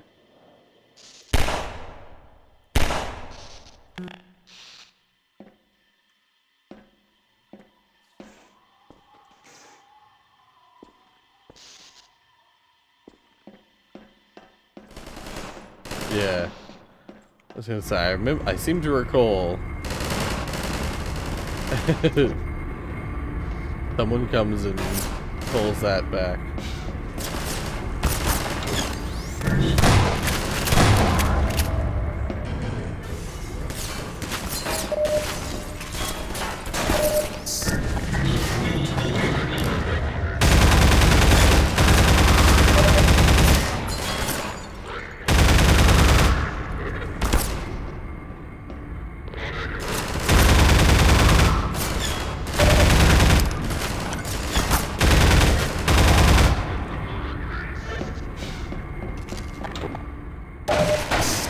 Yeah, I'm actually kind of amazed there's not a single node in this whole building.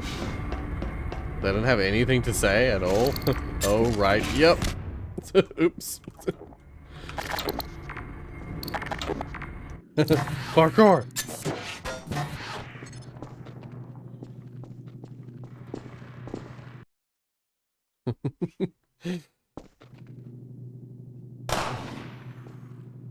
Follow Freeman.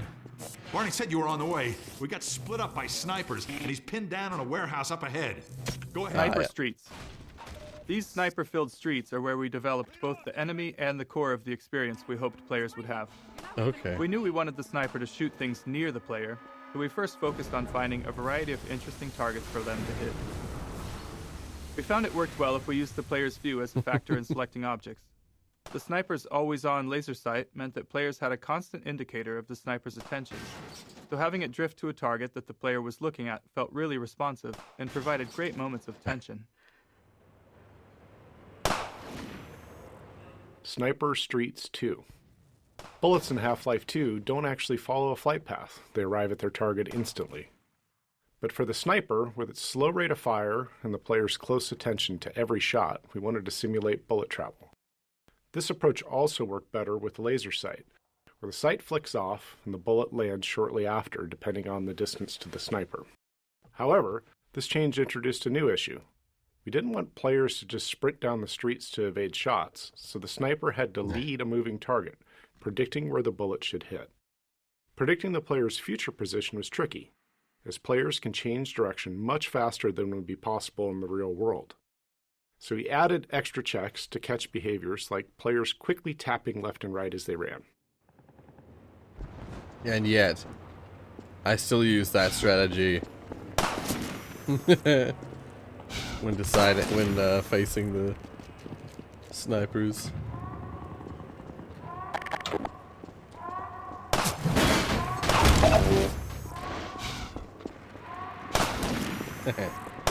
Oh God.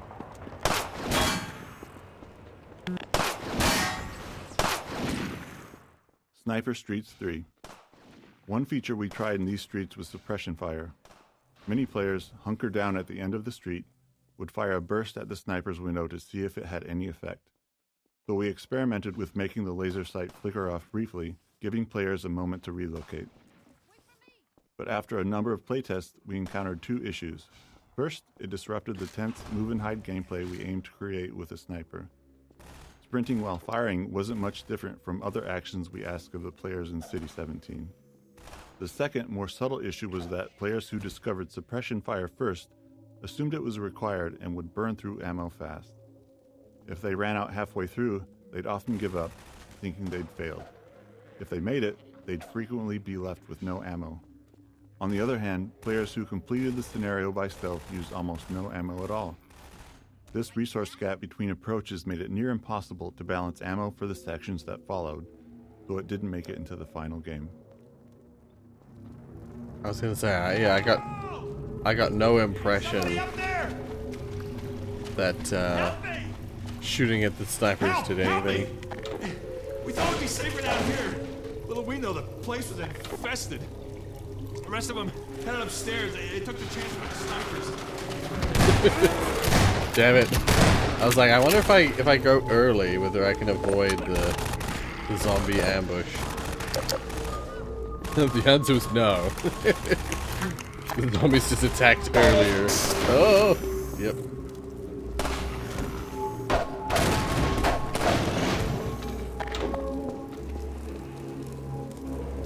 Yep, come on. Step into the sniper fire.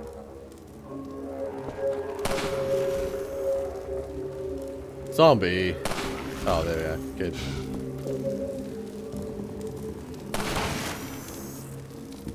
Wait, can I reach him from here? I should be able to reach him, right?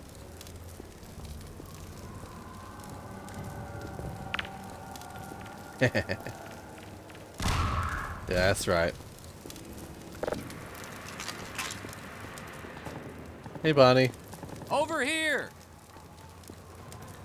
Gordon, I can't move. These snipers got me pinned down. Gordon, lob a couple grenades. That'll clear them out.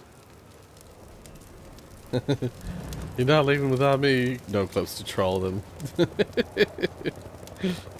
sniper had has clearly never heard the enemy of my enemy is my friend. Yes, I was thinking the same thing. I was like, I was literally thinking to myself, why do they shoot the zombies here? I know it's like part of it is to do with like so that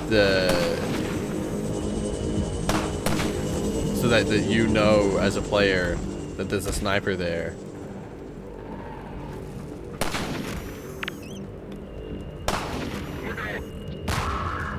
But like that makes no sense. Like as a sniper, you'd want to leave those zombies there, flush out your actual target, Gordon Freeman. Yeah.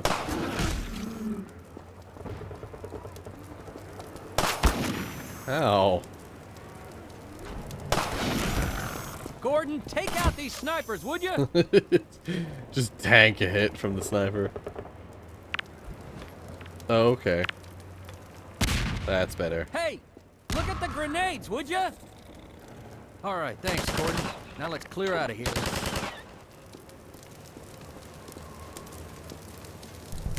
Okay, whoopsies. Anyway. This is where we're supposed to go anyway.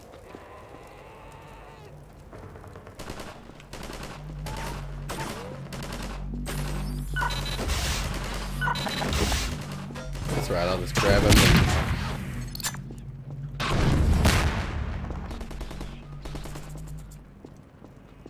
Come on, Bonnie. Come open this door for me.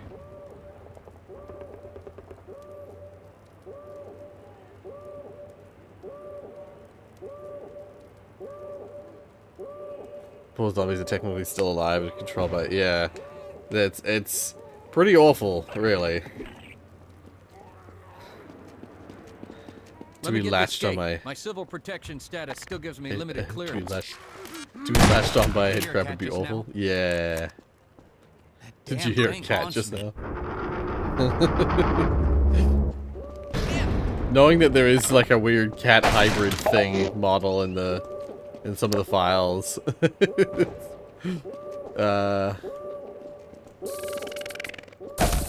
Watch the head humpers, Gordon.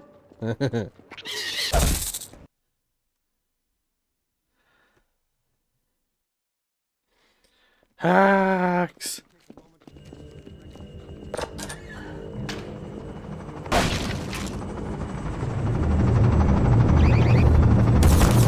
Okay.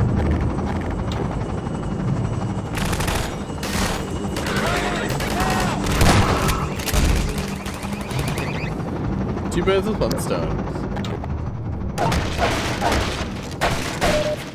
There's an old building up ahead, a bank or a museum or something like that.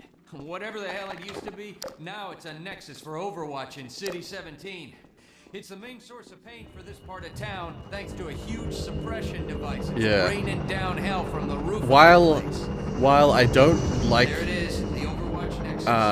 Looks like they're mobilizing big time. You can sort of see the gate from here. Oh, I thought there were two Barneys for a second there. Well, I'm not the biggest fan of this like outside section of the Capitol building, whatever it is. Let's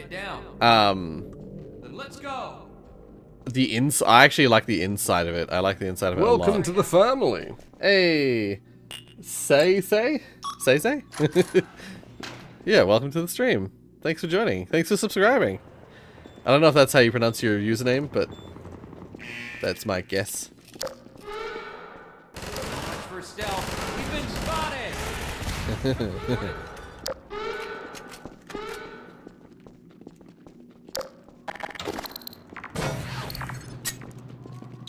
Okay, whoopsies. Get the heck out of my way! You bitch.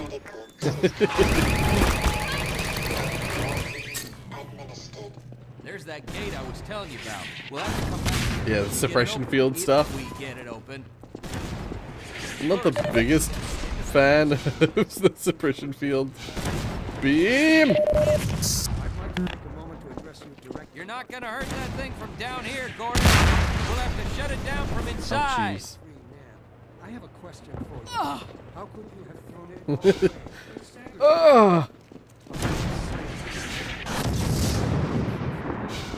toward the tree? Using instead of bark on a path of ignorance and decay. Make no mistake. Okay. Yep.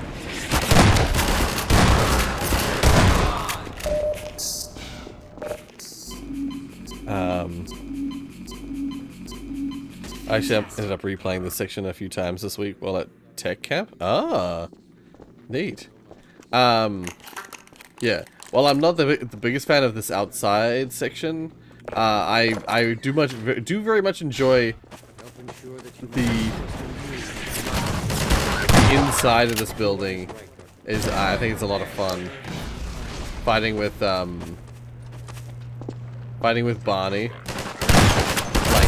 Releasing citizens from the building. And then the rooftop. I actually like the rooftop as well.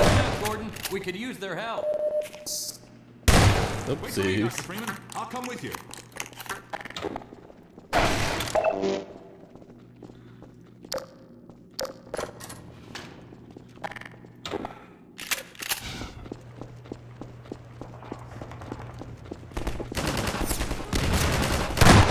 But I think it's actually not so much this part as it is I think it's the fight with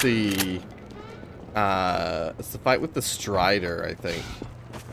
That's the part that I actually used to not like it because I always found, like, I remember when I originally played it on PlayStation, I found myself unable to continue. I got like stuck at the Strider.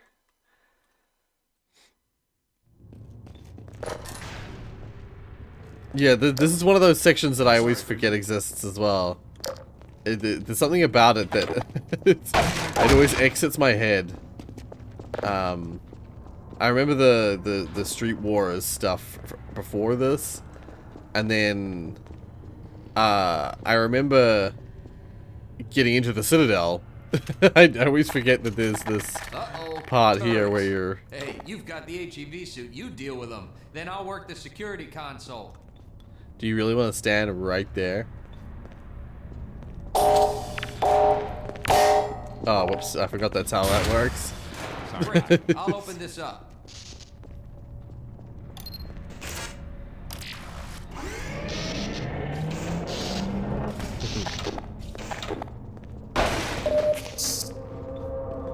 Yeah, people who arrive and suddenly have memberships. You can thank Tiana for gifting 10 memberships. Drop ships. They'll be coming from the roof. Yeah. If we want to get through these shields, we'll have to take out the generators one at a time. Well, that's annoying.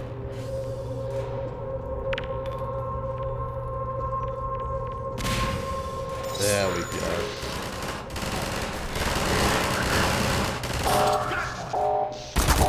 Okay.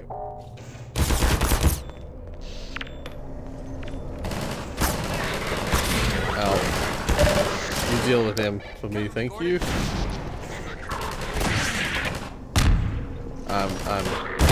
I'm shut up. Ouch. Reload, Dr. Freeman.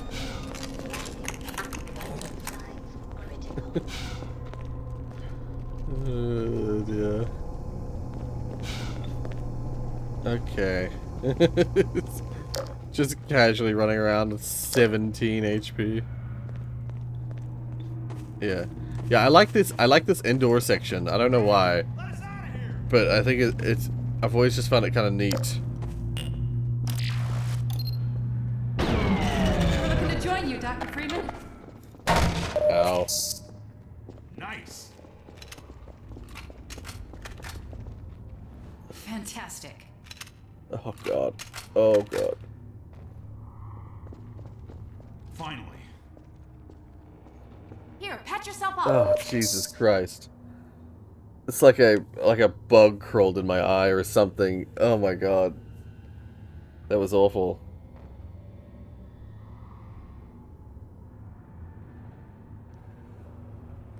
Very cozy feeling despite yeah, exactly. That's like I love a good like mansion that you have to like navigate your way through. And in this case it's got that classic like Take this med kit. you need to get through a door.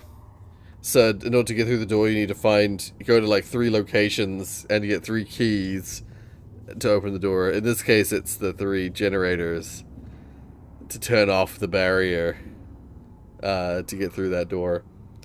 It's like a million, just in, like a million eyelashes went in my eye all at once. Doing something? Shut up. Sorry, Freeman. Yeah, that's right. You better apologize for your comment. I like how he immediately apologized.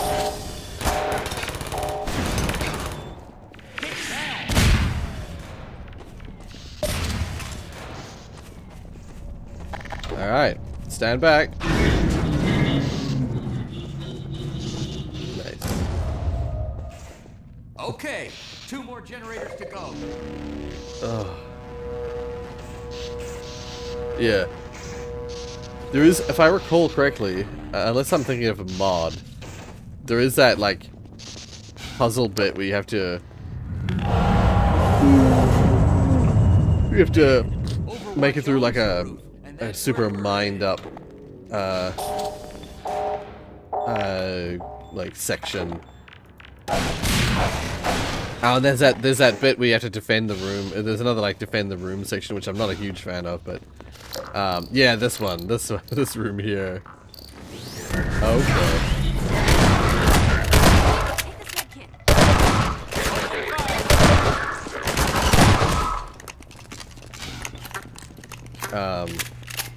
Yeah. I like it. I just feel like there's a lot of variety in this area. Security, there must be something good in there. Go for it, Doc. I'll wait here till you shut it down. Be careful. I love a good first-person platforming.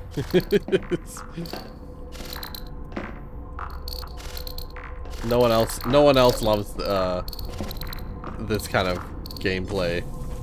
I'm basically the only one.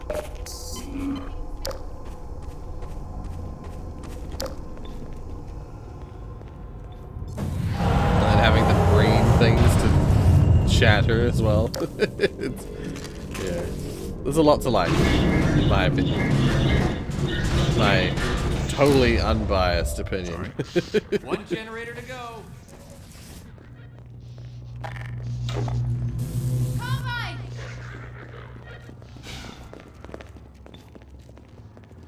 Yeah. It's back the way we came, isn't it? Yeah, back the way we came.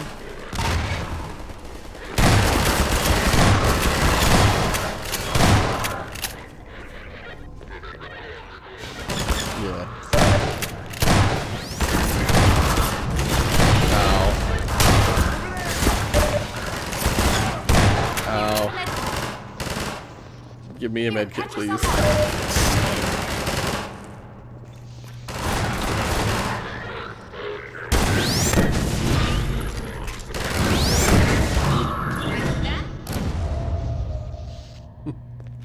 Alright.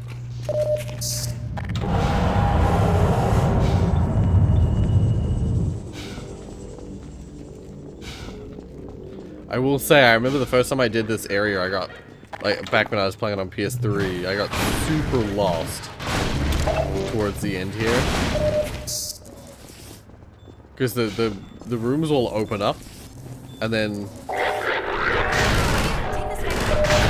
Thank you. And then, I couldn't find... It was either this room or the next room.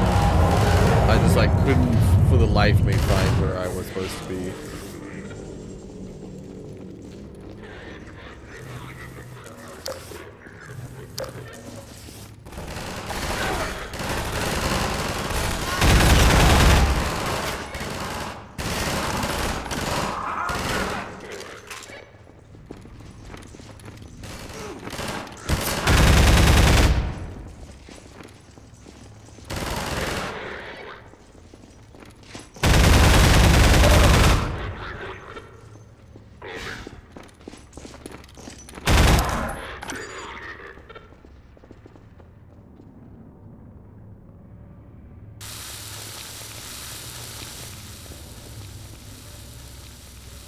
Only because he was in your way.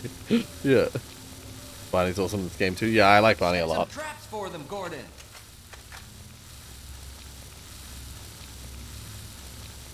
Yeah, those floor turrets. They're so underutilized because they're literally only used here and nowhere else. Uh-oh, here they come.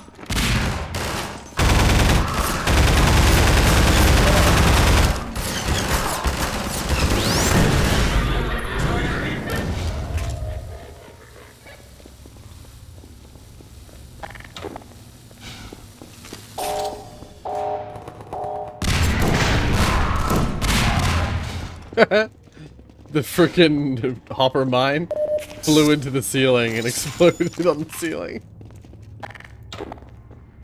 Okay, Ow.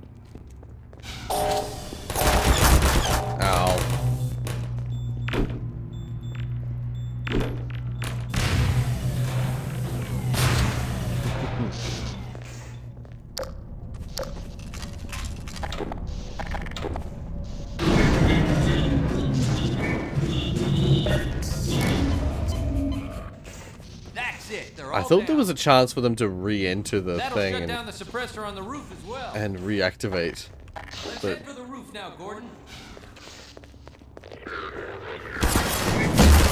oh, I'm sorry. While I reload. I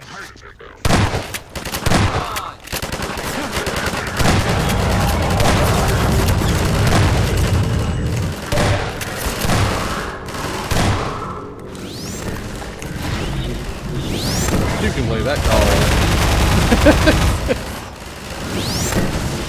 I was like, two can play that game, and then proceeded to fire it in the complete opposite direction. That's it. They're all down. That'll shut down.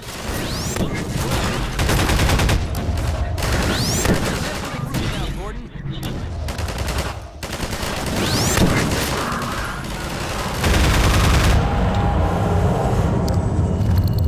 sometimes those freaking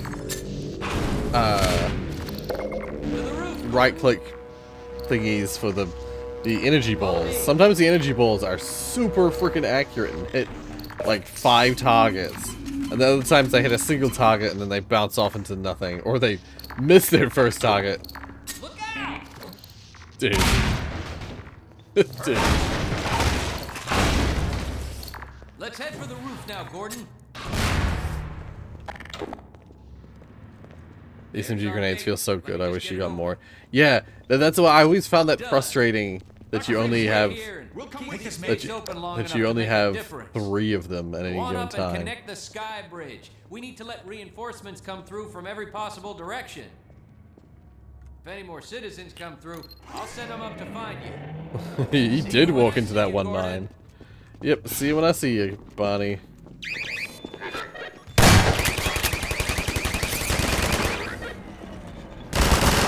Oh my god. Shit.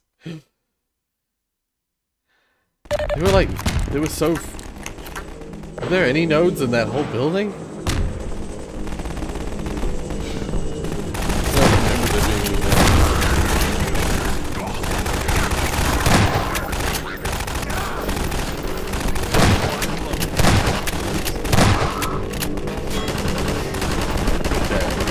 We got infinite rockets. Damn it. Damn it.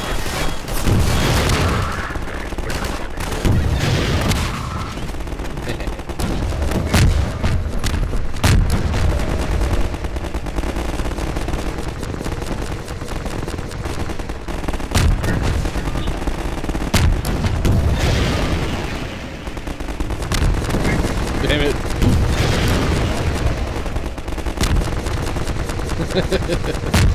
You can hear them, but you can't see them just yet. I thought there was a gunship fight here. Is there not?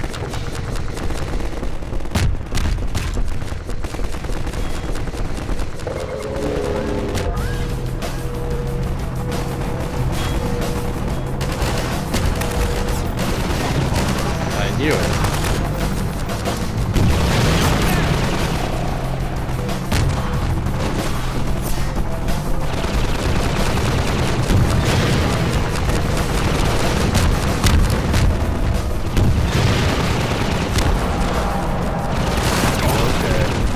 Fucking NPCs block my path.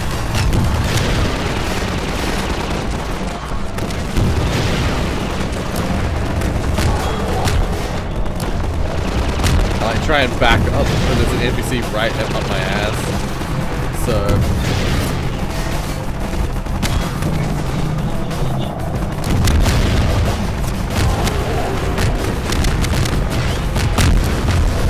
Oh, there's a strider.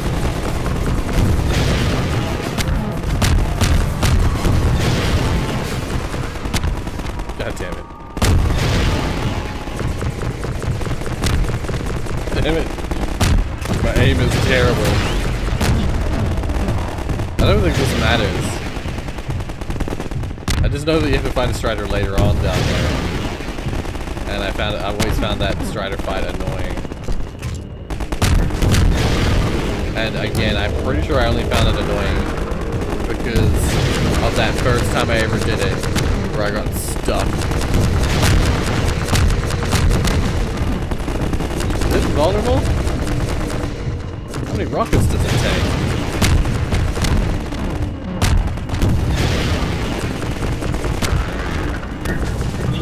I think it's invulnerable. I don't think they want you fighting it from up here.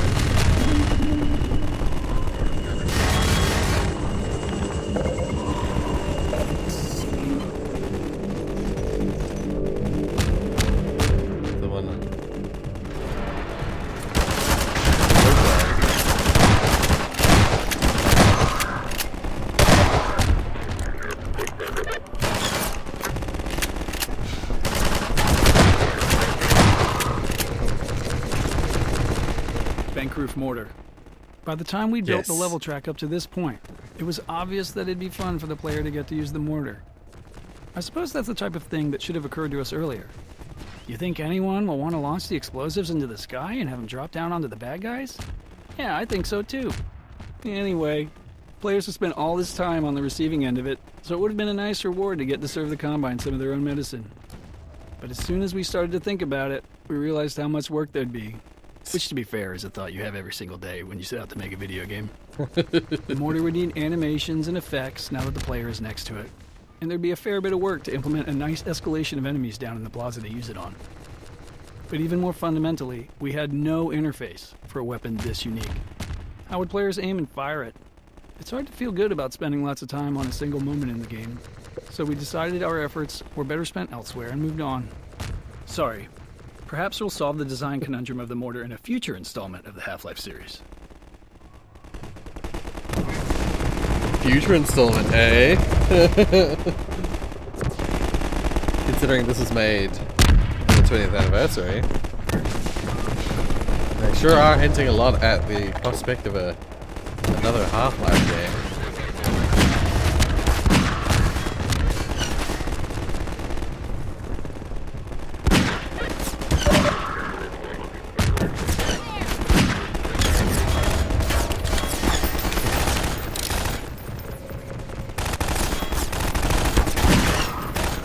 Okay. Let's not be silly. Yeah. But one of those moments where it's like, I actually, when I originally played it, I had no idea this was the mortar that they were firing. Because it's so small. I expected the suppression mortar thingy to be much bigger.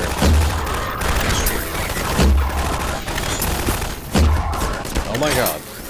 Way more.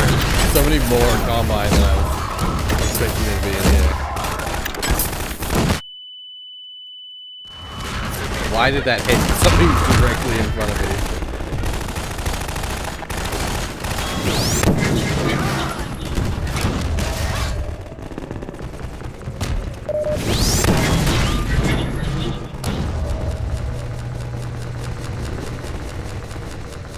Was it one of those situations where there was just endless spawning enemies until we ran across the bridge?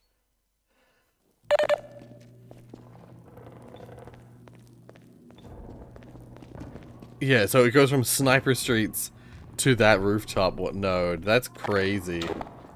That's a crazy gap between nodes.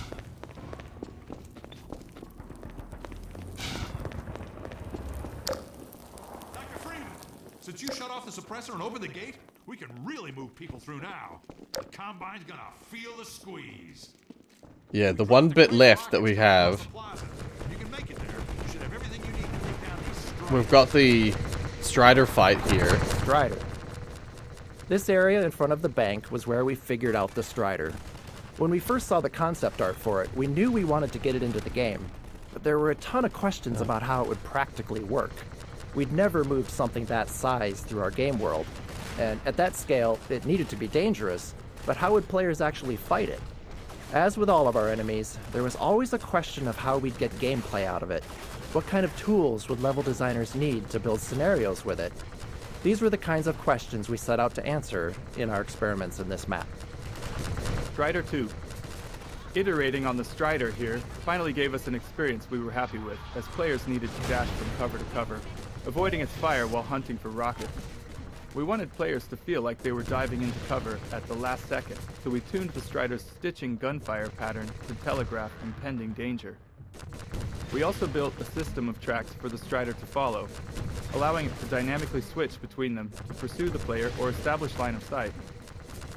This setup enabled level designers to carefully align Strider tracks Really, while I'm player invulnerable. cover for a balanced experience.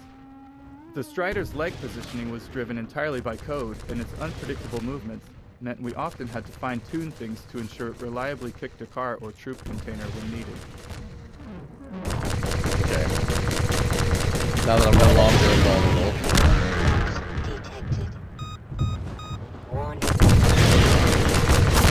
Damn it. That's why I quick saved it.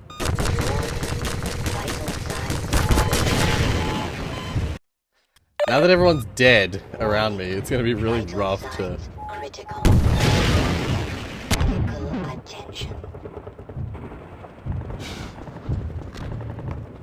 Perf Arena.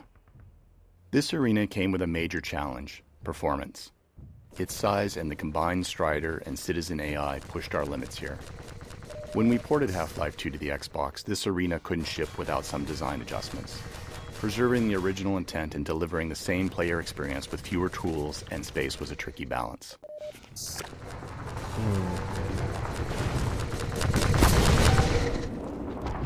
was gonna say, did that friggin' Strider respawn? There was 2 Striders to start with, and then I killed one of them, and now there's 2 Striders again. Strider 4. While this map was the production map built for the Strider, we still had an original development map for testing its AI. We've always found a lot of value in having a solid test map for an AI, as it allows us to quickly try out new gameplay ideas and tune them easily. If there are bugs or design issues, we can isolate and iterate on them faster. Once the AI features are working well, we transplant them into the production maps for level designers to work with. The Strider's test map included rough outlines of ruined buildings with infinite citizen spawners at various locations and heights to provide a constant stream of targets. This setup allowed us to refine the Strider's AI and stance changes to make it interesting and engaging, even to just sit back and watch it in action. Oh, okay. The performance one is considered Strider 3. Okay. Thank you. Ow. Great. Strider. Oh god, okay. I went the wrong way. Well. Oh, there was a hole in the roof. Did not see that. God fucking damn it.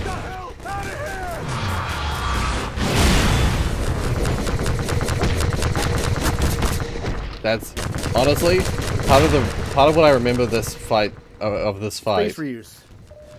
Returning to this space brought multiple advantages. First, the obvious one. Production costs for new areas are always high, so if we could add more gameplay to the existing area, it's a win. But for a hard fight like this one, where the player faces multiple Striders, reuse has extra benefits. Since players have been through it before, they already have a sense of the arena layout. This time they're moving back to front, but the path largely follows their original route. This familiarity is useful when players need to move forward to grab resources for the fight.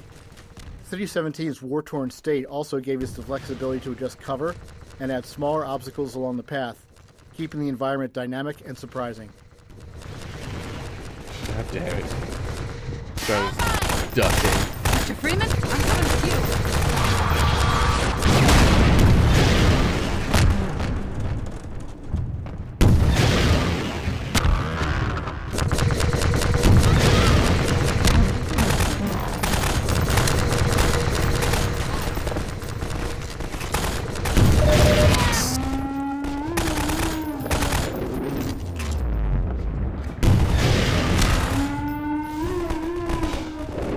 God damn it.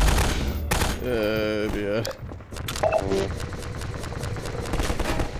Yeah. I think that might be also part of it, is I always get the impression that it's just more and more and more Striders.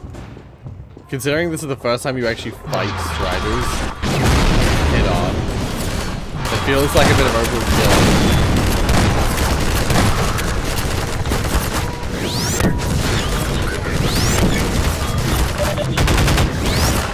Yeah, nah, I knew that wasn't gonna work. Space reuse. Oh, what the hell? Returning to this. What the hell?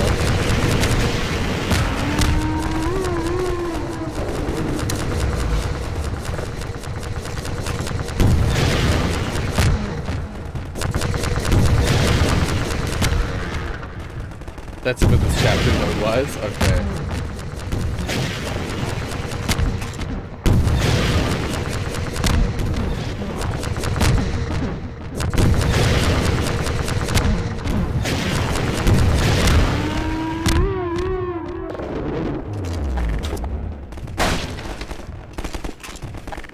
Because yeah, if I'm calculating this correctly, with this Strider reappearing here, that makes for 4 Striders over the course of this section.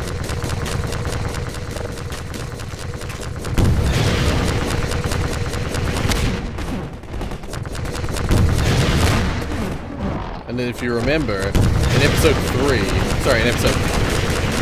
1, they make you fight one Strider at the very end of the episode as the boss, as the final boss.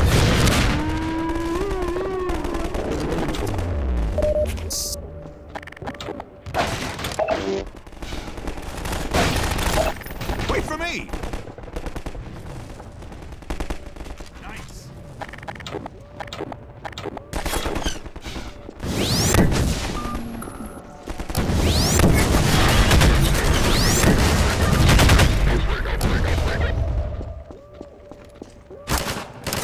Oh, I'm out.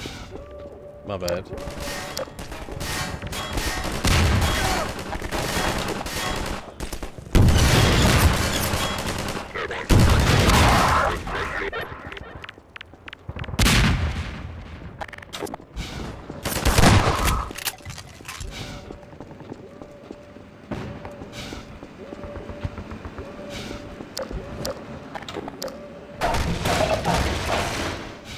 Okay. Whew. Alright. That's one of the last parts of the game that I find frustrating. That Strider fight.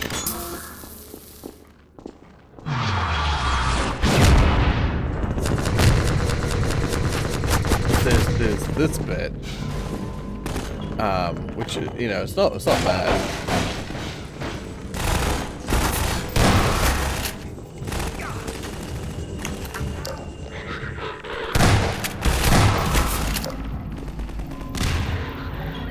I just remember this being the part where they keep trying to flash you with the fucking scanners. I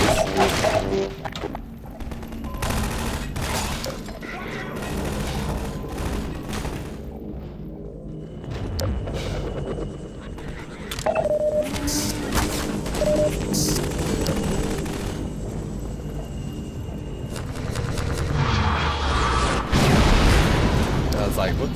It's like, how do I proceed from here again? That's right. Convenient section of roof falls down.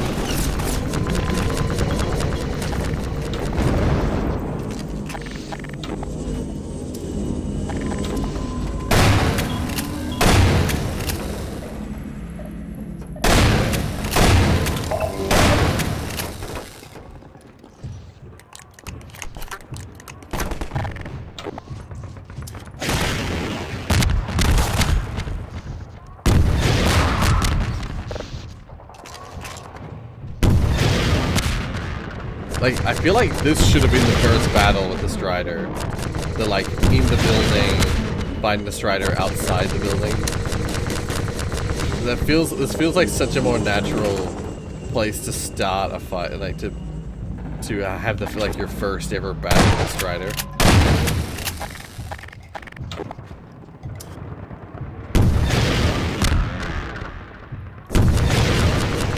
Like, even if it's not necessarily this specific fight, but having a one-on-one of sorts. Oh, God. Wait, do I even need to kill this fucking Strider?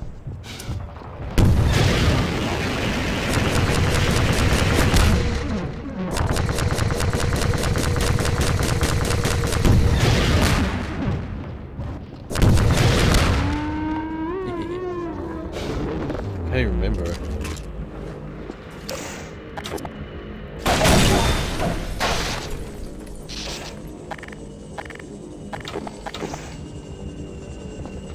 Yeah, no, I didn't. I did not need to actually fight him. Ah, I suck. Dr. Freeman, it's a mess out there. This close to the Citadel, they've turned the streets over to Striders. Out of my I think face. we can push them back if we can just get to high ground. We're almost to the Citadel wall, Doc. I don't know how the hell we're gonna breach it. You've made it this far. I'm sure you'll think of something. Yeah. Now it's this part.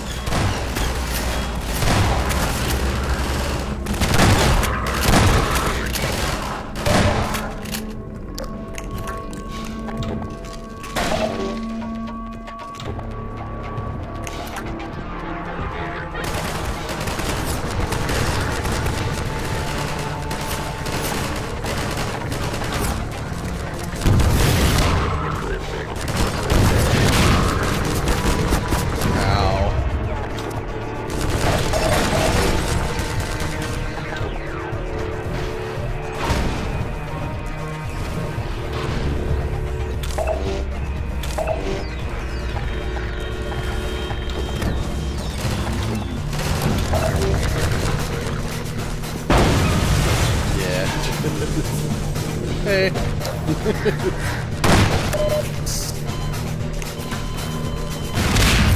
Blows up that strap.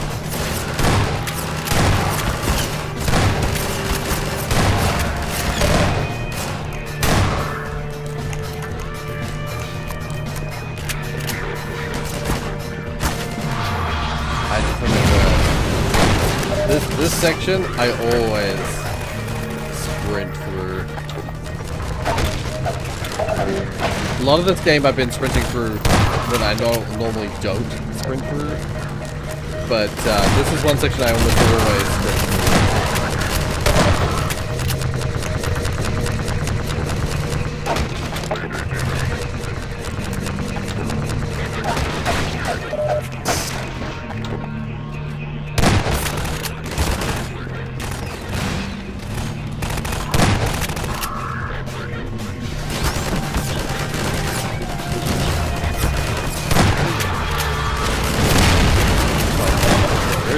Where the heck is the...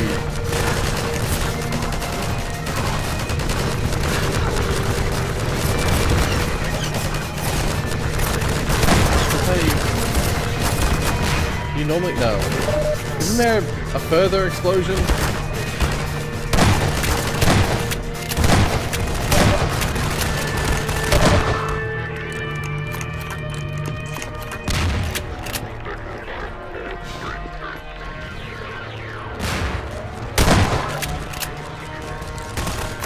Am I mistaken?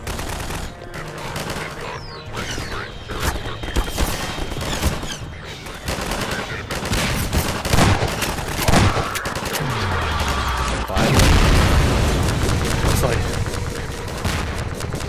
God damn it. I hate shit like that as well. I feel bad because I feel like I'm coming across like I'm just shitting on the game. I love Half-Life 2, but I've always found whenever a game makes it so that like, oh yeah, the enemy just randomly blows open a wall, and it just happens to be exactly where I need to go. It feels like contrived and like, oh, you know, I won by luck.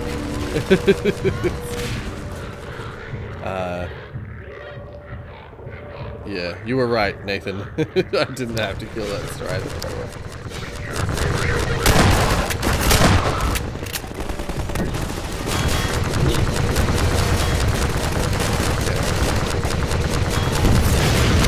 This strider, however, I do need to kill it. Oh, the gunship.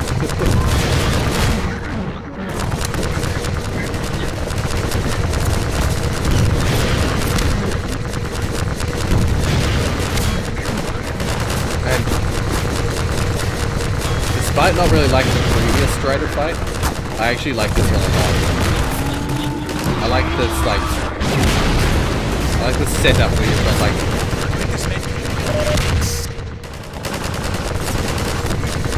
Where you've got this, like, high ground fight, where you're up on top of this burnt out structure.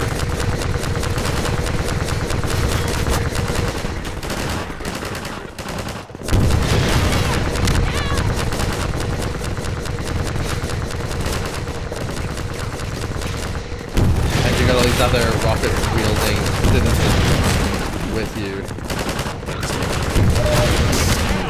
Thank you. Another one would do.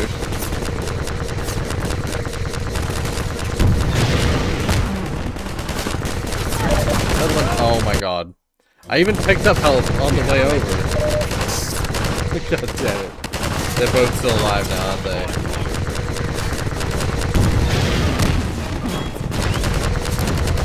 No? Oh.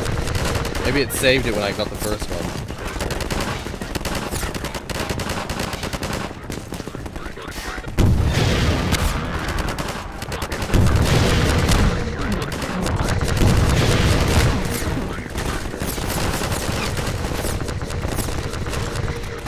It takes so many rockets to kill these fuckers. I'm only on normal difficulty. Takes that many freaking rockets.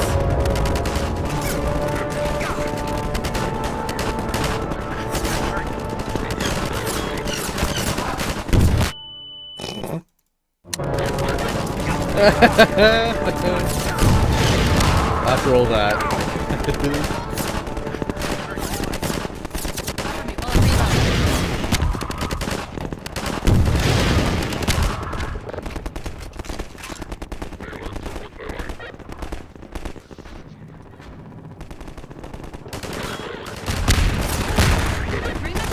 There it is.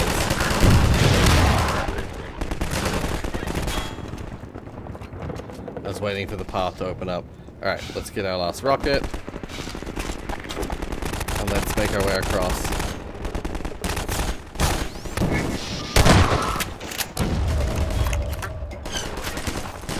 There we are.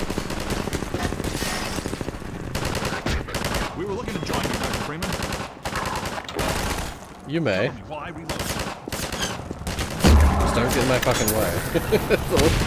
That's all I ask. Hey, there he is. There's Dog.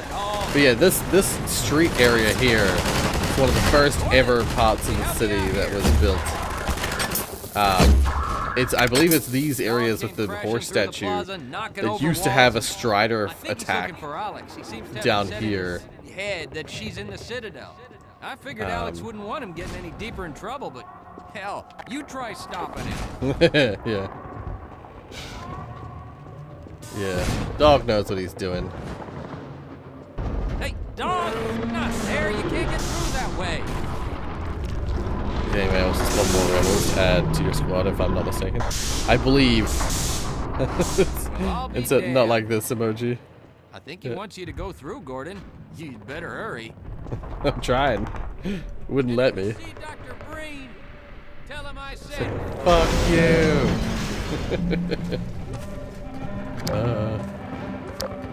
Because once again, Barney was at Black Mesa. Hey, we're finished. We finished the major parts. Now it's pretty well easy breezing now.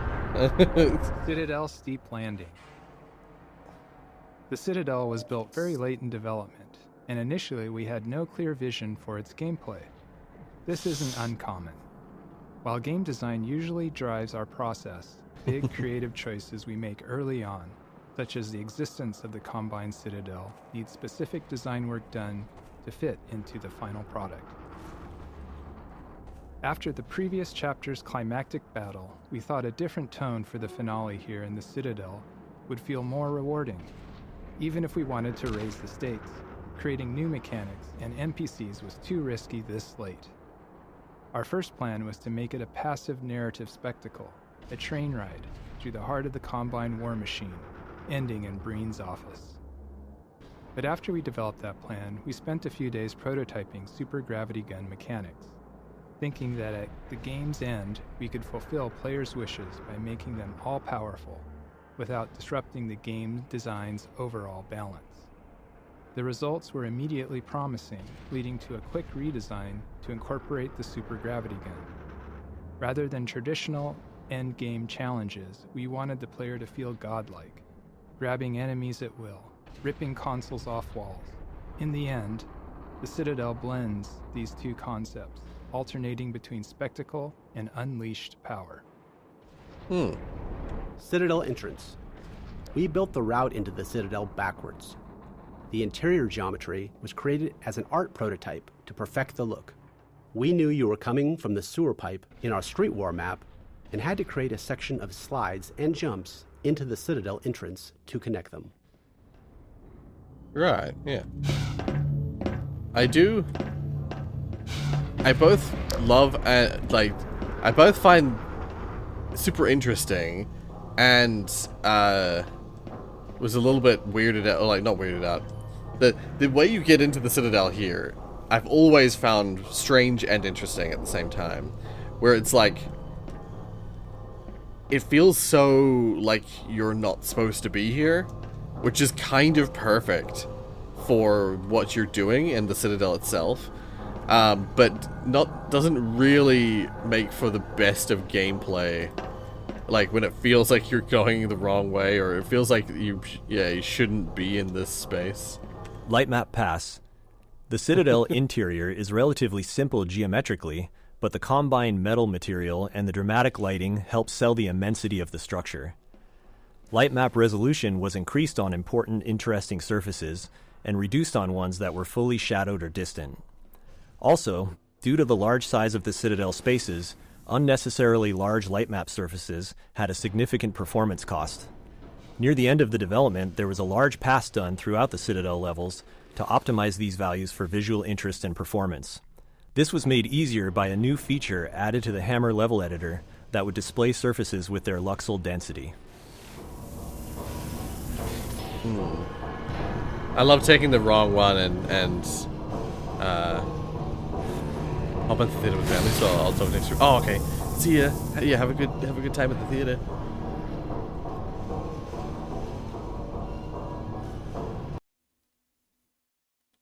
It's funny taking the wrong one.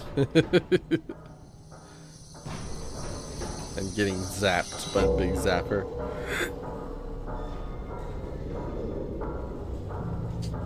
Yeah, I do very much enjoy this, like, weird ride through the Citadel.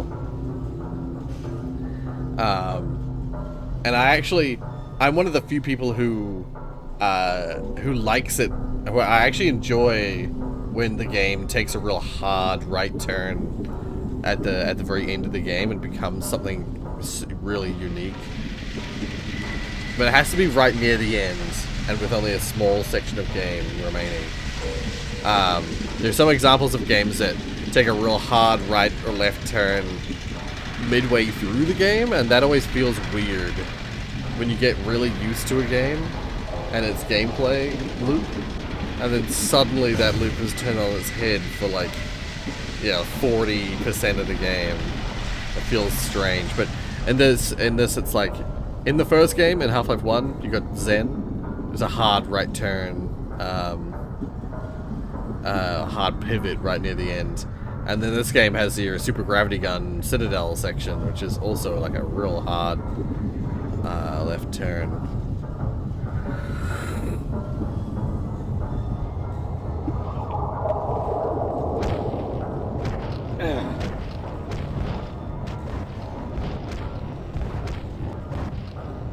Yeah, I've always thought that was pretty cool. This getting to see all the immensity that is the Citadel and the Combine forces.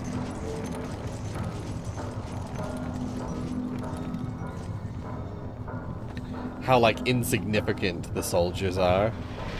Dr. Breen's wild ride, yeah.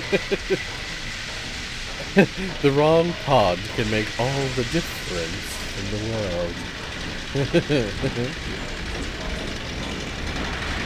Yeah, I think, yeah, probably less than 4 hours. But, the Citadel is longer than you remember. Well, at least it is always longer than I remember.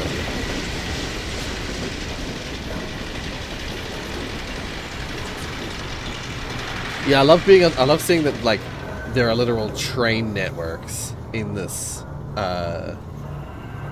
inside the Citadel. It again really highlights the immensity. Ah! Good thing there's one of these here. Security alert. Unregistered weapon strip. Once we introduced the supergravity gun, we really didn't want players returning to their conventional weapons, so we did the only rational thing. We disintegrated them. It helps to have an inscrutable supernatural enemy like the Combine as the antagonist of your game, because it stands to reason that they could simply just have a disintegrator. Why not? And if, for some reason, we had needed you to have your loadout back in the middle of the level, wouldn't you know it, they also have a reintegrator. Yeah. I love that's like some Aperture Science shit. Disintegrator and a reintegrator. So, this is Dr. Freeman. I like these. I wish I could say this was a pleasant surprise, but it's neither a surprise nor, as you will surely agree, very pleasant. Well, I am nothing if not pragmatic.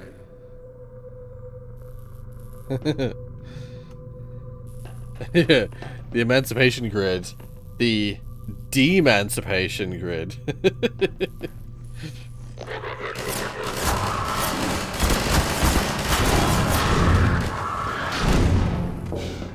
Super Gravity Origins. By this point in development, we were confident in the design of the gravity gun.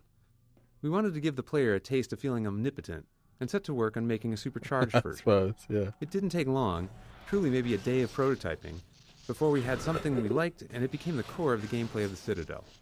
With our physics engine complete, we were free to find new and exciting ways to push it past its previous limits and yield whatever fun results came of it. Our prototype object, an ultra-heavy watermelon that weighed hundreds of pounds in our physics sim, ultimately became the Combine Ballsy experience in the game. Nice. Super heavy watermelon.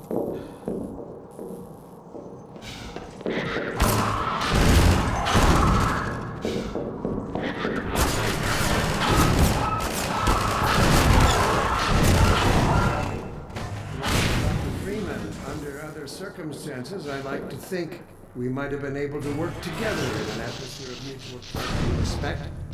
Certainly, judging from your brief tenure at Black Mesa while I was its administrator, you showed every promise of becoming a valuable and productive contributor to the scientific process. And yet, I'm not sure what spurred you to it. But there is really no place in this enterprise for a rogue physicist. It's not you, it's me. Dissolved weapons. All the Combine's weapons were set to dissolve after the Combine soldier was ragdolled with a gravity gun for 2 reasons. 1, so players wouldn't pick them up and use them, but also to improve the performance in these maps. Yeah. Additionally, a ragdoll manager was added that would remove the fallen soldier ragdoll corpses as the player progresses forward.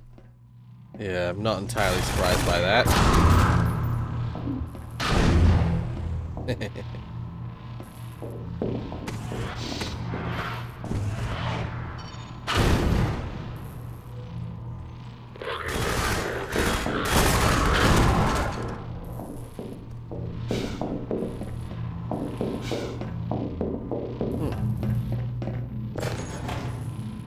I do love that big old beam.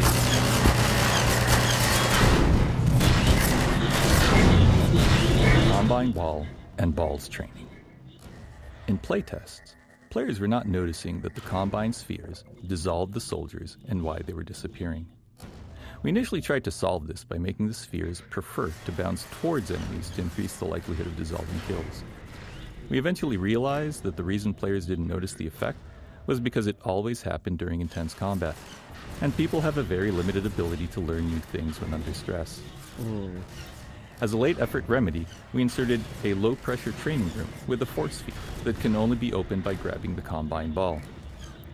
This setup was added specifically to train how Combine balls work to deactivate force fields, and that punting it at the soldier would dissolve them. Even then, in the playtests, it was only moderately successful. Despite our efforts, some of the players still struggled to perceive the dissolving effects of the projectiles.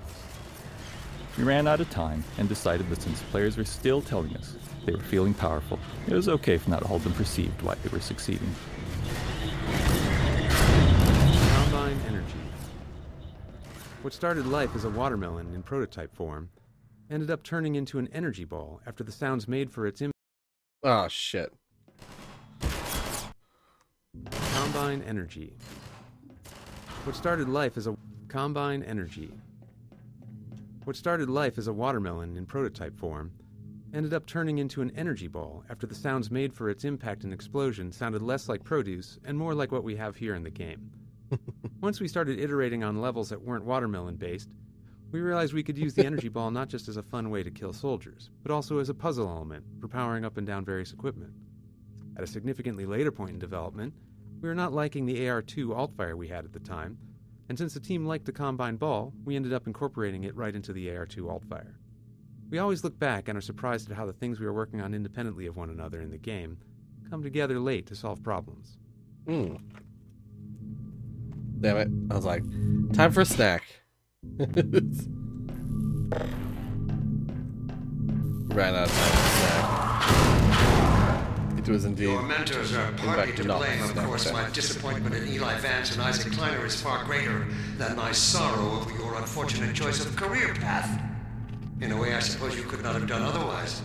Who knows what seeds of iconoclasm they planted when you were young and gullible, but while they certainly share a great part of the responsibility for the recent troubles, it is you alone who have chosen to act with such willful disregard for humanity's future.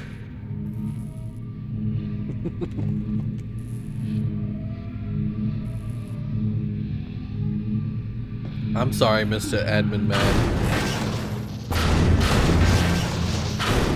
I will be better. Monologue. Creative work is never done in a vacuum, as we're all inspired by other things. Green's monologue that appears on the Citadel monitors here got some inspiration from an earlier game we all love, Thief 2, in which the antagonist taunts the player while they're sneaking around. The execution is quite different, but the core inspiration is there. The real heavy lifting, however, what really sells this moment, comes from the performance by the late Robert Culp. His delivery was pitch perfect. He interpreted each of Breen's lines with a subtlety and flair that transformed the character on the page into something truly special. A voice session with Robert Culp was as easy as they come. He'd have the script, and the engineer would hit record, and that was about it. The lesson reinforced here is to work with people whose talent exceeds yours, people you're certain to learn from. Don't go in with a fixed idea of how the line should be delivered or how a certain moment should play out, but instead collaborate with talented people and go into it trusting they'll make it even better. Dr. Breen is definitely one of the best voice acted characters in the game. He's so excellently handled, and it makes me really happy to hear that, like, they didn't even really need to do much to make it work. Like, the guy, Robert Culp, he just did a basically did flawless takes. It's really nice to hear. Elevator fight. Oh. Even though we wanted the player to feel all-powerful, we couldn't resist the temptation of adding a tough fight at the elevator shaft. The battle waiting for the arrival of the elevator here ended up being somewhat more difficult than originally envisioned for this part of the game. It became easier during playtesting, but there really wasn't enough playtesting time to balance it to the level it should have been. Though the player was never in that much danger, it is the number of soldiers that appear that makes it feel like more of a climactic battle than it is. Speaking of...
know what it is exactly that causes the gravity gun to become so powerful when it gets interacted with by disintegration beams.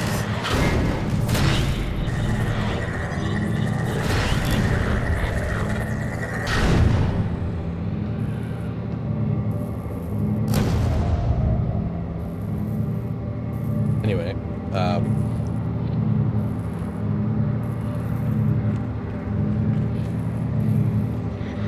yeah.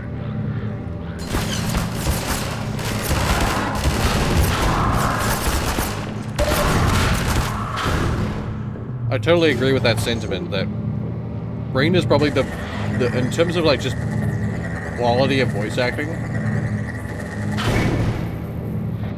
Green is probably the best. Just on a purely objective like basis. I was gonna say I think I'm gonna die.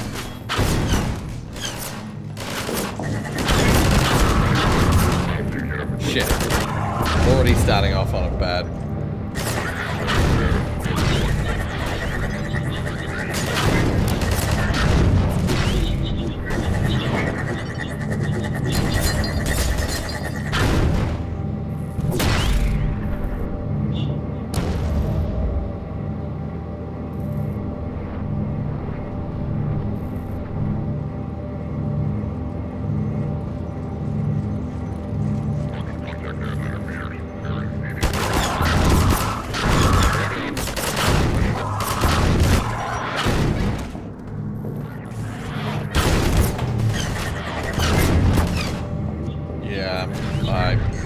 I really need to start this on a better foot.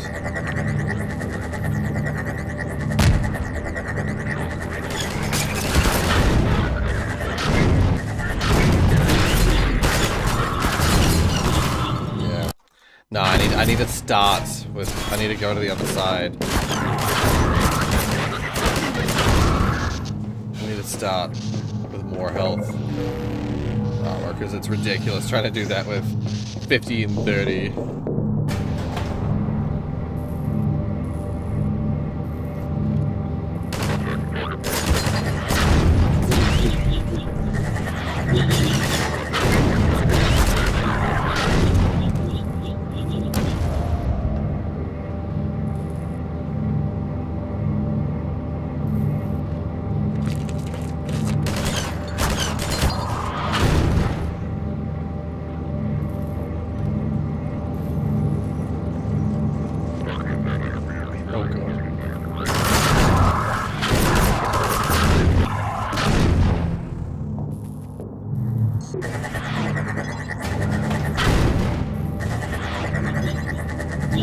Remember where the fucking spots are that they attack from.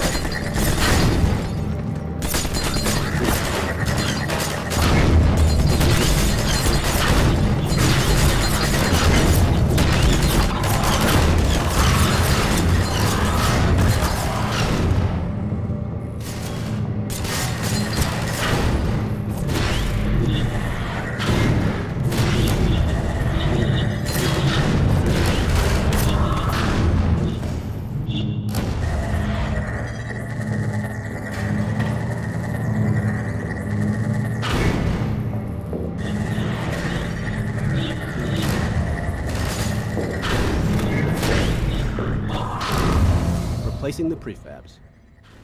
The combine. Oh wait. Destroyed so much. What is it exactly that you have created? Can you name even one thing? I thought not.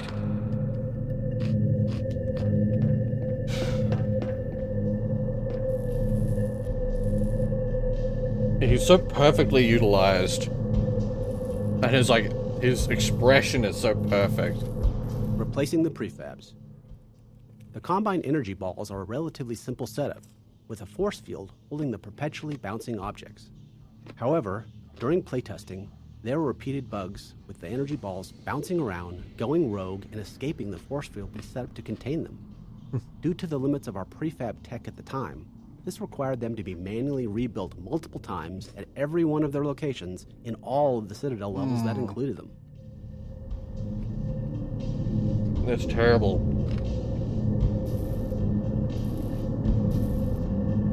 And that's why they developed the prefab system in Portal 2. To avoid system, like the what's it called? It's not called prefabs. What's it called in Portal 2? Shit, I can't remember what they're called. But yeah, basically you have just like a map file that's used as a template. Instances, that's it. Yeah. I think they're called instances. You can tell that node was just the devs venting. Yeah. They're just like, oh my god, we had to go back and change every single one every time. But yeah, the instances system in Portal 2, I think that's what they're called. Yeah, meant that you just had like one map file that had the thing like this that you needed, and then you have some information files inside it that tell it how to interact with other maps. Yeah.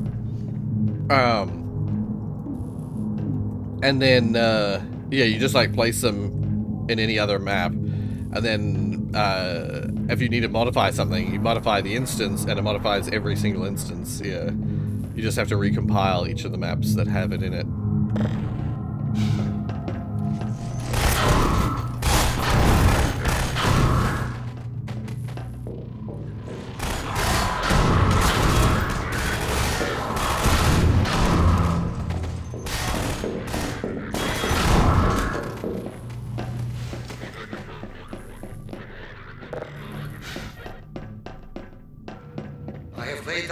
For humanity's survival. And not as we have narrowly defined ourselves, but as something greater than we could ever imagine. Something we can now only begin to glimpse.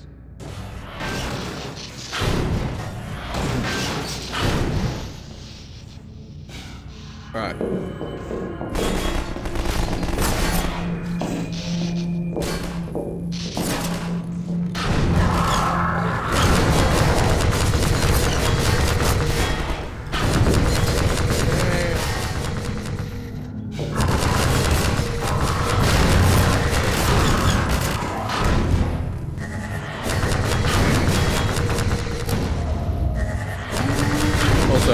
I never realized you could actually fight back against this Strider.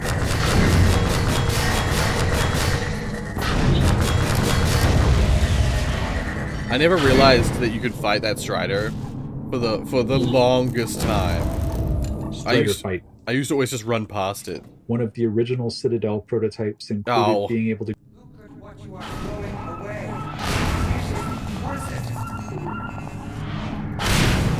Damn it. Strider fight. One of the original Citadel prototypes included being able to grab the Strider with a super gravity gun. And for a long time, the fight with the Strider was about getting close enough to grab him with the gun. Toward the end of development, we decided that grabbing the Strider made him feel too weak, especially after all the combat against them during Street War. So we replaced the encounter with one where you kill him with Combine balls. Model pieces were added so the Strider could be jibbed and blown apart instead of dragging its body around. This is the only time in the game when a Strider has this effect. Right.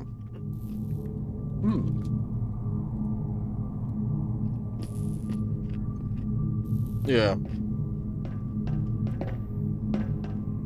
For some reason, for the longest time, I didn't realize you could use the energy balls to kill him. And so I would run under his legs, and then,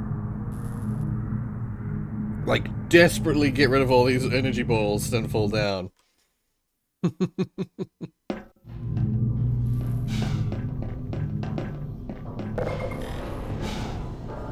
Getting in the pod.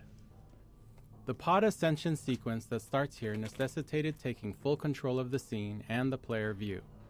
This is contrary to our usual desire to have the player retain as much control as possible. For this final step, we felt the trade-off was worth it. The player is so powerful at this point that controlling them was difficult, so we had to disable them.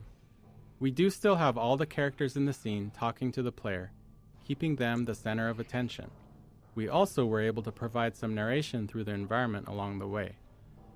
The train ride through the Citadel starting here contains several adversaries that we had art content for but were cut from the main part of the game. From the safety of your cozy pod, you can see the processing of stalkers and a quick glimpse of the crab synth. Yeah. And this is it. This is basically it.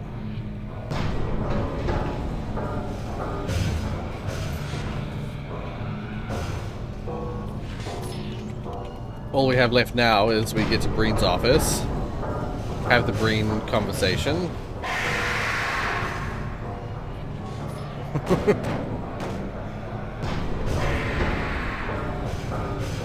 Favorite game climaxes? I don't know, actually. What are my favorite endings to games? I suppose it depends if you mean narratively or if you mean like gameplay wise, because those are quite different.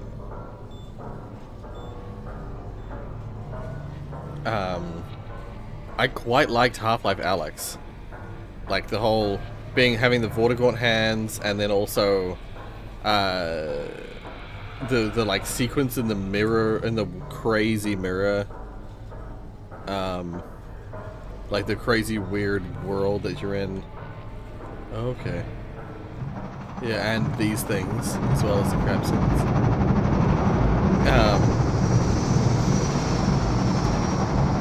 Yeah, the crazy, like what I'd almost call like paradox world thing that you're able to make your way through. Oh, that's true. The Death Stranding climax is pretty crazy. Yeah. We are traversing the entire map again, but it's like crazy dangerous. Yeah. But then I'm also one of those weirdos who likes Zen. I liked the Zen section of Half-Life 1. It's such a... It's like I guess in no game... In every game where there's like aliens and... like, or alternate reality and stuff like that, so rarely you actually get to go to that other world or other reality. So it was, I really enjoyed the fact that you literally end up going to Zen and dealing with the Zen aliens. Yeah, I thought that was really cool. I'll take him from here. Don't struggle, it's no use. Until you're where he wants you, there's nothing you can do. I'm sorry, Gordon. I've just played way too many games. Narratively, of games like Undertale, love the ending. Gas giants, inhabited by vast meteorological intelligences. Worlds stretched thin across the membranes where the dimensions intersect. Impossible to describe with our limited vocabulary. What I've seen is also beyond words, Breen. Genocide. Indescribable evil. Good God. He's well, like, if it no, isn't Gordon not Freeman Gordon. at last. What's this? I'll put it over there. Have my gratitude, Doctor. First you lead me straight to the doorstep of my oldest friend, and then you deliver yourself? If I'd known you were going to come straight up to my office, I wouldn't have bothered hunting you in the first place. Having both of you in my keeping ensures I can dictate the terms of any bargain I care to make with the Combine. Dr. Breen. Wallace. Yes, Judith, what is it? The bargain we should be making is for Eli's life so he can continue his research. Thanks to you, we have everything we need in that regard. You're more than qualified to finish his research yourself. What neither you nor I can do is convince that rabble in the streets to give up their senseless struggle. Yet Eli refuses to speak the words that would save them all. Save them? For what? Eli, if you won't do the right thing for the good of all people, maybe you'll do it for one of them. Alex, honey. Dad. Gordon? Yeah, they're shocked. God damn you, Breen, They're you all let it shocked go. that Gordon managed to get caught. And Will you let your step... what I think is so funny though as well is that it's not like we got caught because they overwhelmed us. We just like delivered ourselves to him. Just like, oh, there's like one of these fucking pod things. Let's just hop in. We just like hop in willingly and then get delivered straight to his office. Yeah. Yeah, I've played too many games to remember all the endings. Shadow of the Colossus is what ending was pretty good. Getting to play as Dorman briefly. What else is there? I'm literally looking at my shelf full of games, trying to think of games with really cool endings. Most games, their endings are just like either more of the same, or they're like just a bit of catharsis at the end. Like, I like the all the endings of Spyro, they usually have some kind of fun like bonus world. Like, I like the very last level of Spyro 1. Modern Resident Evil games have been the opposite. They've blown their load early, so to speak, Lamal. Yeah. Actually, Resi 8, definitely. Yeah, no, you're totally right. Resident Evil 7, yeah, no, I couldn't agree more. Resident Evil 7, up until the fight with Jack, that's where the game is super cool. Resident Evil 7, like all the stuff in the manor, in the mansion, whatever, up until the point where you are going to leave and you reach the boathouse where you fight Jack, like not including Jack's fight. Everything up until then was so cool and so well done. The Jack fight was Resident Evil going back to its old shenanigans. And then from there, I didn't really like any of the rest of Resident Evil 7. It was fine, but the previous stuff was so good compared to it. Yeah, I totally agree. Resident Evil 8, the Dimitrescu mansion, or the Dimitrescu castle, I should say.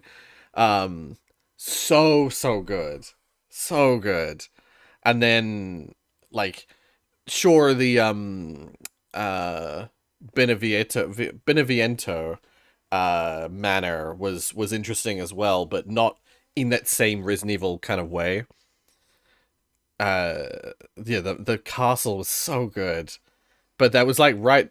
It's like kind of everyone loves Dr. Breen's show. Yeah, yeah, the House Moreau, meh. The factory, eh. Beneviento, huh. And Dimitrescu, ah. Yeah, but they make you go to the castle first, and totally like blow. Yeah, as you say, blow their load early. Yeah, yeah. I think, while I love 8, like, well, Resident Evil 8 was super cool. Yeah, definitely at its best in the castle. And like that, I mean, to be fair, that's the case with a lot of the games. Like, I think almost all Resident Evil stuff is at its best when you're in like a giant mansion or manor or something. Resident Evil 1, all the stuff where you're in the mansion, running around back and forth, getting keys and finding your way around and dodging zombies. Resident Evil 2, all the stuff in the police station, because it's just a giant mansion. When you leave the mansion, it's less interesting. It's still good, but it's less interesting. Resident Evil 3 didn't really have any of that. Resident Evil 4 was probably the one-off, the like unique one that was kind of just good but upsetting the entire way through. 5 again didn't really have any of those moments. Yeah. Yeah, the games are at their best when you're in a mansion of some sort, running around collecting like ways forward and trying to dodge zombies while doing it. Cue everyone loves Raymond theme.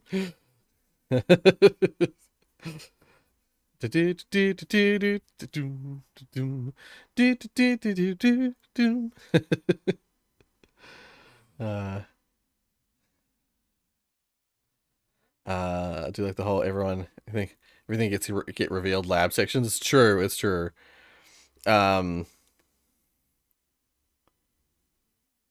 Yes. Yeah, basically, I think Resident Evil is at its best when you're in an open space, and you're kind of just, like, following the pathways that are available to try and... burn, burn, burn, burn, burn.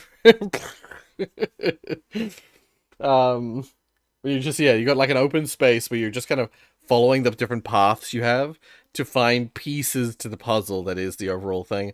And all the while, like, you have limited ammunition, and there are zombies around corners, you know? Not all corners, but many corners have, like, a zombie behind them, so, like, you're desperately trying to not run out of ammo, manage the enemy threat that you have. Sometimes you just want to dodge around stuff because you just don't have enough ammo for everything. And, picking up vital keys and clues and stuff. Yeah, I think those are the games,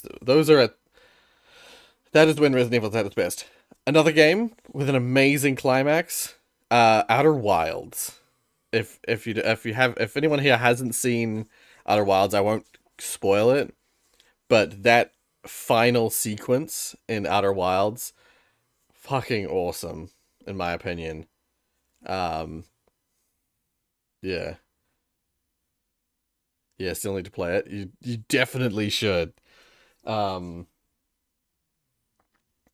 Anything else? Any other games that have a really good final bit? I would almost say Time Splitters, Future Perfect, but I wouldn't say if it's necessarily like an awesome bit. It's just the game kind of like reaches a natural conclusion point that's quite funny and silly. Yeah.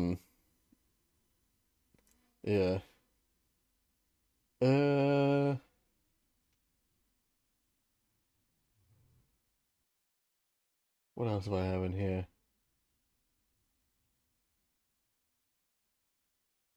I have so many games. And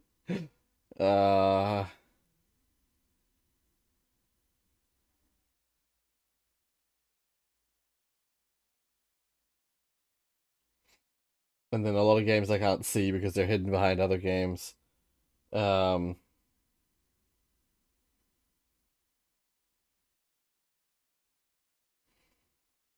I'm trying to think of ones where the Infamous games are usually pretty good at their endings. Because you're usually so powerful by that point that it's pretty fun. Yeah.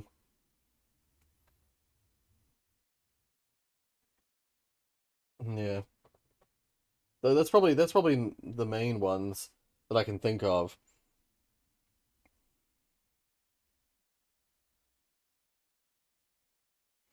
I'm sure there's some really, really good ones, I just don't remember. And of course, that doesn't include any of the like narrative ones, because I was going to mention like The Last of Us. Amazing narrative finish for both the original and part 2. The final moments of the story, so impactful. And yeah, the games like Shadow of the Colossus, the ending of like the story ending, super. Oh, and The Last Guardian, yeah, the story ending section, so good.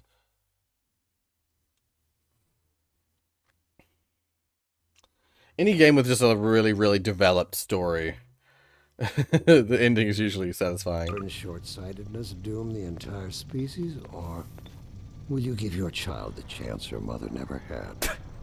How dare you even mention her? Alex, my dear, you have your mother's eyes, but your father's stubborn nature. You haven't seen a bit of it yet. Really? Well, let's see how well it serves you on the far side of a Combine portal. Go ahead, Breen. If that's the worst you can do, send us both through your portal. Oh, it's hardly the worst. But you might find that hard to believe once you get there. It isn't necessary. I agree. It's a total waste. Fortunately, the Resistance has shown it is willing to accept a new leader. And this one has proven to be a fine pawn for those who control him. No! Don't listen to him, Gordon. How about it, Dr. Freeman? Did you realize your contract was open to the highest bidder? Gordon would never make any kind of deal with you. I understand if you don't wish to discuss this in front of your friends. I'll send them on their way, and then we can talk openly. Dear. Don't struggle, honey. Dad, I'm so sorry. Alex, sweetheart. Judith, what do you think you're doing? We're doing what I could never do alone. We're stopping you. Yes. Guards, get in here! They know you betrayed them. They'll turn on you. Judith, Dr. Mossman, please! I'm sorry, Wallace. You're all out of time. Don't. Hurry! Dad, hang on. What's funny is that her effort to try and free us, he ends up he ends up freeing us all anyway himself.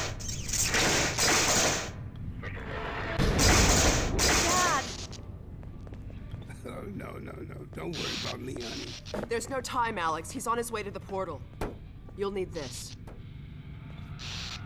Dr. Mossman, Judith, look after my father.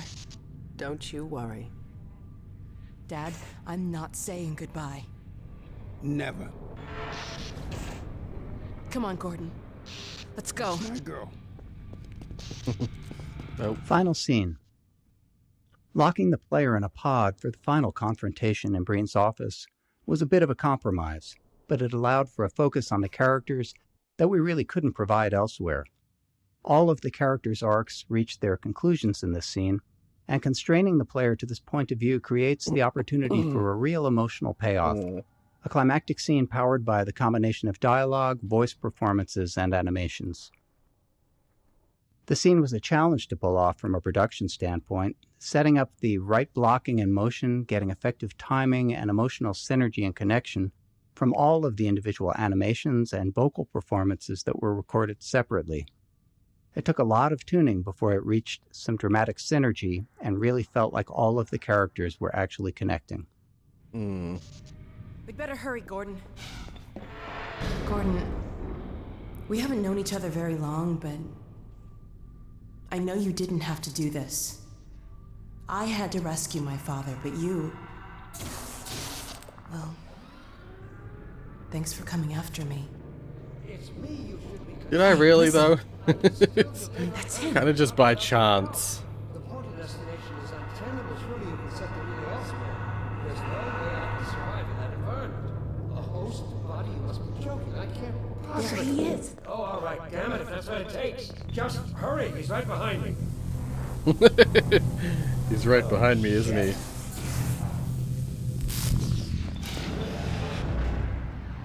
Damn it, not again!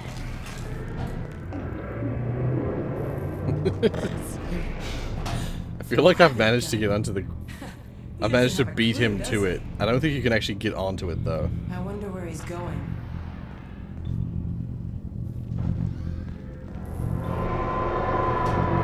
There it is. This is the Citadel's dark fusion reactor. It powers their tunneling entanglement device. We'll never have a chance like this again.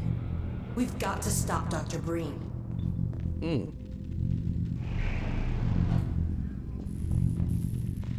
I can't shut it down. Looks like he's turned over control to the other side. You'll have to go into the core and do what you can. Get in the elevator and I'll let you in. Don't forget to charge up your suit. Already charged. Do your worst, Gordon. But be careful. Alright. Here we go. Wakey, wakey, take a drinky. I did just drink before, but... Endgame I shall drink Scramble. again. There was originally a significantly larger choreography scene slated for the end of the game. However, the choreo team was very busy with the huge amount of storytelling work remaining throughout the game. To take some of the work off their plate, the Citadel Gameplay Cabal was asked to instead create a gameplay challenge to wrap up the game. It could be a puzzle, combat, anything. The resulting Breen boss battle leveraged existing Super Gravity Gun game mechanics and a small amount of custom choreography to create a finished product in a very short amount of time. Dr. Breen, there he is. Dr. Freeman, you really shouldn't be out there. At the moment of synapse, as I teleport, this chamber will be bathed in deadly particles that have yet to be named by human science. Perhaps when I have the leisure to do the work myself, I'll name one of them after you. That way you won't be completely forgotten. When the singularity collapses, I will be far away from here, in another universe, as a matter of fact. You, on the other hand, will be destroyed in every way it is possible to be destroyed, and even in some which are essentially impossible. Damn it. I was like, it better not do the thing. God damn it. It did the thing. At the moment of It did the synapse, as I thing. teleport, this chamber will be bathed in deadly particles that have yet to be named by human science. Perhaps when I have Surprised they the cut leisure from to the do the work ending myself, instead of I'll somewhere name one random of in them the after you. game. Yeah. That way you won't be completely forgotten. When the singularity collapses, I will be far away from here, in another Yeah. universe. Some of the choices they made to where they You, cut on the stuff other hand, is kind of destroyed surprising. in every way it is possible to be destroyed, and even in some which are essentially impossible. I don't know what you can possibly hope to achieve apart from your own annihilation.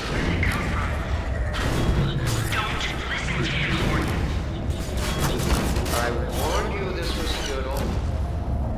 He's bluffing, Gordon. Don't listen to him.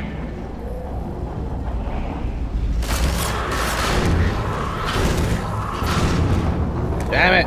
Shit! Please don't tell me it's gonna load from the same place it loaded before. I don't know what you can possibly hope to achieve apart from your own annihilation. Where did they come from? Don't listen to him, Gordon. I warned you this was futile. He's bluffing, Gordon. Don't listen to him. Damn it, stop grabbing the same guy. Oh shit.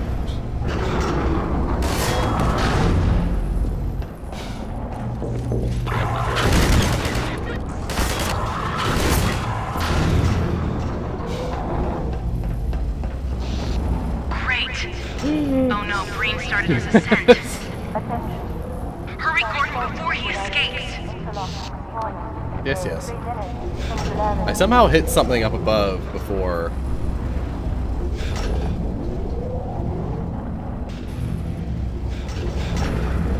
Keep going.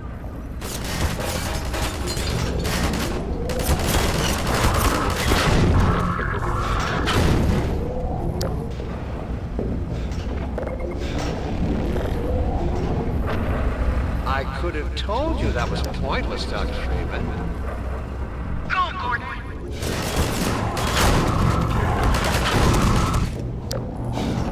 Are you still with us, Dr. Freeman? Not for much longer, I think. I was gonna say, I shot one of the Only you combine had balls harnessed up the your top boundless here, energy for a and useful purpose. somehow it did something. I think I hit. Combine portal effects. Oh. A key part of our development process is the way that any team member can contribute their skills to any part of the game. Once the final battle gameplay was solid, artists and visual effects programmers helped elevate the presentation of the portal to the Combine homeworld and the stop time effect at the very end my of the God. game. Is that hurting A me? Oh, I refractive thought it was shader hurting me. similar to what we used for water was used for the Combine portal effect.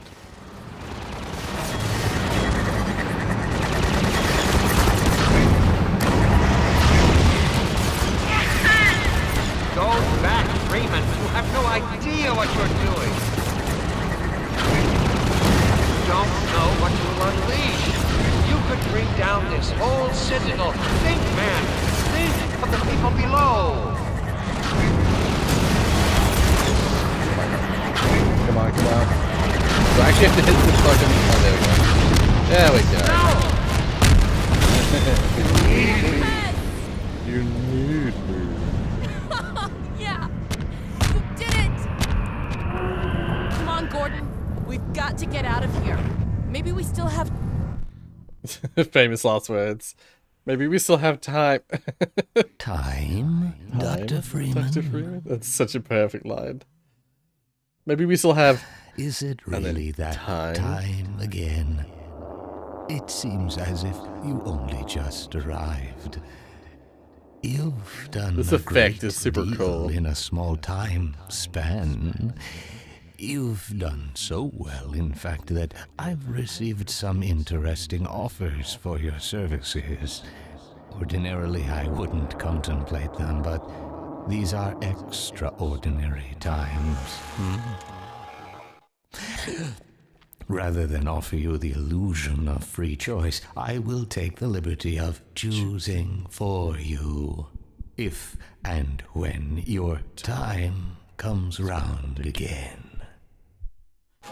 I do apologize for what must seem to you an arbitrary imposition, Dr. Freeman.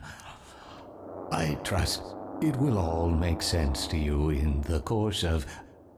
Well, I'm really not at liberty to say. In the meantime, this is where I get off. This is where I get off. The overworld portal is one of the biggest blue balls in Half-Life. I really want to go there. Yeah, same. It's one of those things where it's like, what is on the other side of it? So curious to know. They talk about the overworld, but they never. They talk about how awful it is and how just like terrible and ungodly it is, but you never get to see or experience it. There's another thing about that part of the map. You can KO the gunships with the carbine balls. Yeah. Don't know why you'd want to do that instead of taking the core. Yeah, that's what I was just thinking that same thing. I was like, I never bother to. I just tank the hits and shoot balls into the end. A lot of G-Man's lines make it a lot more sense when you read them as Valve speaking. Right. Especially Half-Life Alex. You're not wrong, honestly. You're not wrong. Yeah. Yeah, if you think of G-Man as being the stand-in for Valve themselves, it makes a lot of sense. Yeah. But yeah. I'm still so curious how they intend to finish this story, if they actually do finish it.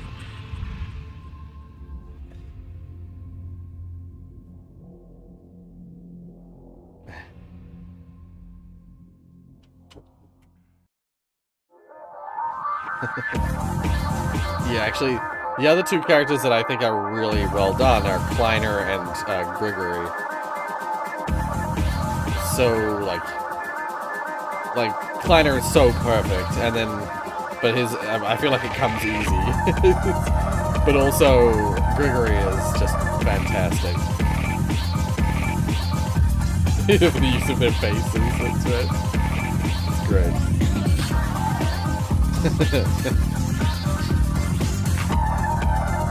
Yeah, two voice actors for all citizens. That's some, like, Bethesda level shit.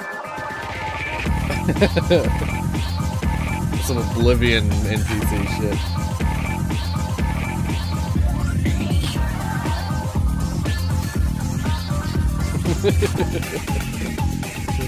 Yeah.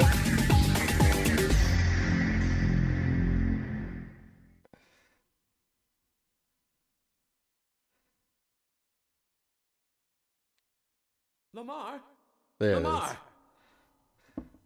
Blast that little... Where did she get to? Yeah, that's it. Or is it? Ah, there we go. Oh, it automatically loads into episode 1. Nice. But they didn't even have... That's a little bit disappointing. They didn't even have an intro and outro. Like, they didn't set up the intro and outro developer commentary nodes. Because I'm pretty sure in all the other games, when you reach the end of the game, it does a little final commentary, doesn't it? Or am I misremembering that? A lot of them do an intro commentary node, and I know that Half-Life 2, it didn't have an intro one. The intro one was on the train. The accent John put on for Odessa is something. Yes. Something your own salvation. It's funny because when you think about it, or when I actually start thinking about it, I can hear Bill in Odessa's voice. They usually autoplay the game one, but I don't remember an outro one. I could have sworn, didn't they used to always... I thought they also used to have an outro one at the end of the credits or at the end of the game. They'd have a final developer commentary node. Maybe not. I don't remember. I definitely know that there's intro ones, and Half-Life 2 didn't have an intro one. The intro one played, it was the very first node in the train, which was funny because normally the intro one tells you how to interact with commentary nodes, but in order to get that first commentary node in Half-Life 2, you have to use the node. So, yeah. Anyway.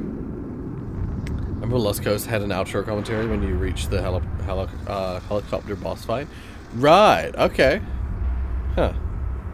Maybe it's that one that I'm thinking of. Because that was the first thing that had commentary, didn't it? Isn't it? Pretty sure yeah. If I'm not mistaken, Lost Coast was the very first thing they put commentary in. There's no outro node in Portal 2 or Episode 1. Oh, okay. Yeah, it must just be the Lost Coast one that I'm thinking of. But yeah. But that's it. I hope I didn't miss any. There's a possibility I might have missed one here or there, but I don't know that I missed any.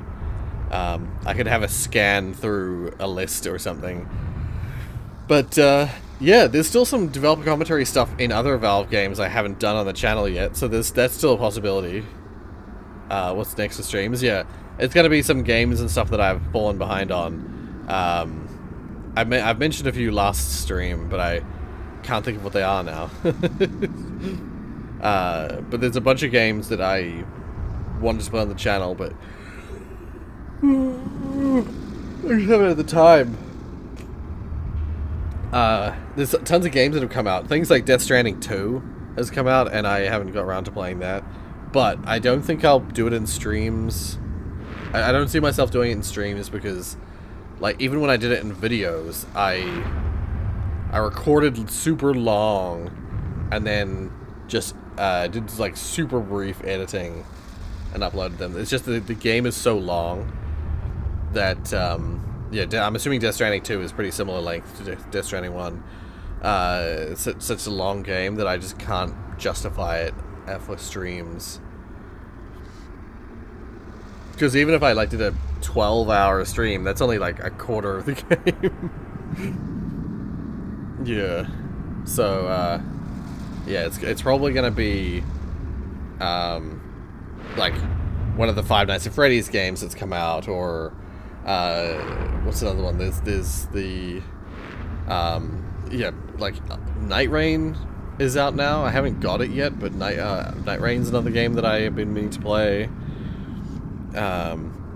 Just stream whenever you feel like playing it. Well, the problem is that most of the time when I feel like playing it, I'm not camera ready. You know? It's more than just, like, I could stream it with no commentary.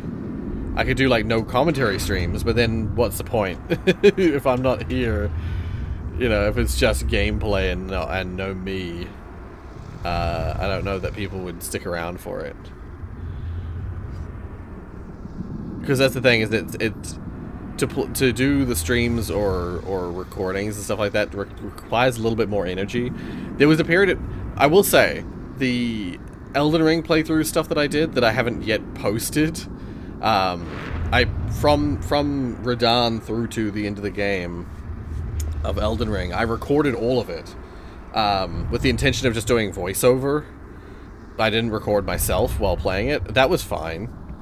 But, again, I never went back and did the voiceover, so, yeah. No, I've thought about that exact thing has crossed my mind before. I was like, why don't I just stream whenever I feel it? Whenever I'm just, like, playing it in my spare time, why don't I stream it? But it takes more, like, presence of mind to stream, because I need to be more active. I can't just, like, blob out and play it. Yeah. It's like I have to be I know I'm not the most, like, active, like, whoa, vibrant streamer, like, loud and talking all the time, but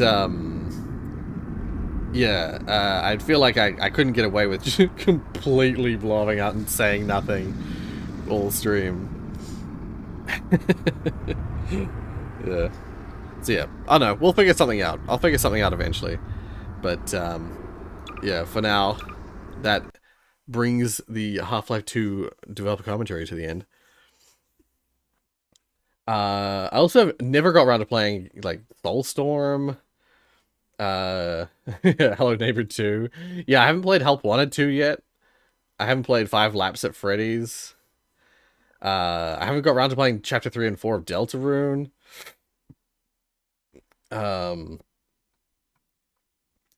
There's, like, the rest of the Walking Dead series.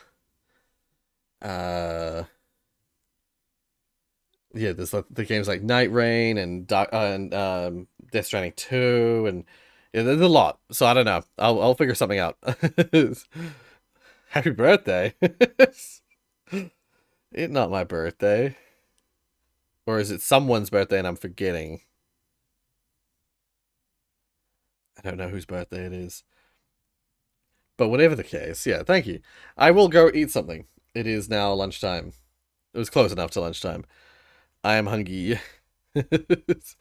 Dark Ages, that's another one. Elden Ring and Red Dead Redemption 2. Right, yeah. See, those are... Other than Elden Ring, I haven't played any of those either. I haven't played Dark Ages or Red Dead Redemption 2. So yeah.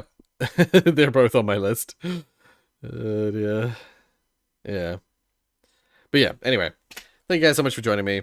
Again, we've got some more developer commentary stuff we could play in the immediate future, but probably not. I probably won't play them these holidays. Black Ops 2. Ah, right. Almost more expensive than Red Dead Redemption 2. That is insane. That is ridiculous. For those two games, you compare them side by side. Black Ops being almost more expensive is ridiculous. There's the Riven remake I haven't played. There's a ton of games that I haven't sorted into anything. That some of them I don't intend to play on the channel, and I just intend to play myself. But yeah. There's this game. This is a cute little game I might play on the channel. I might play that. I might actually make that the next stream, just because it's fun and silly and short. Just do like a palate cleanser game.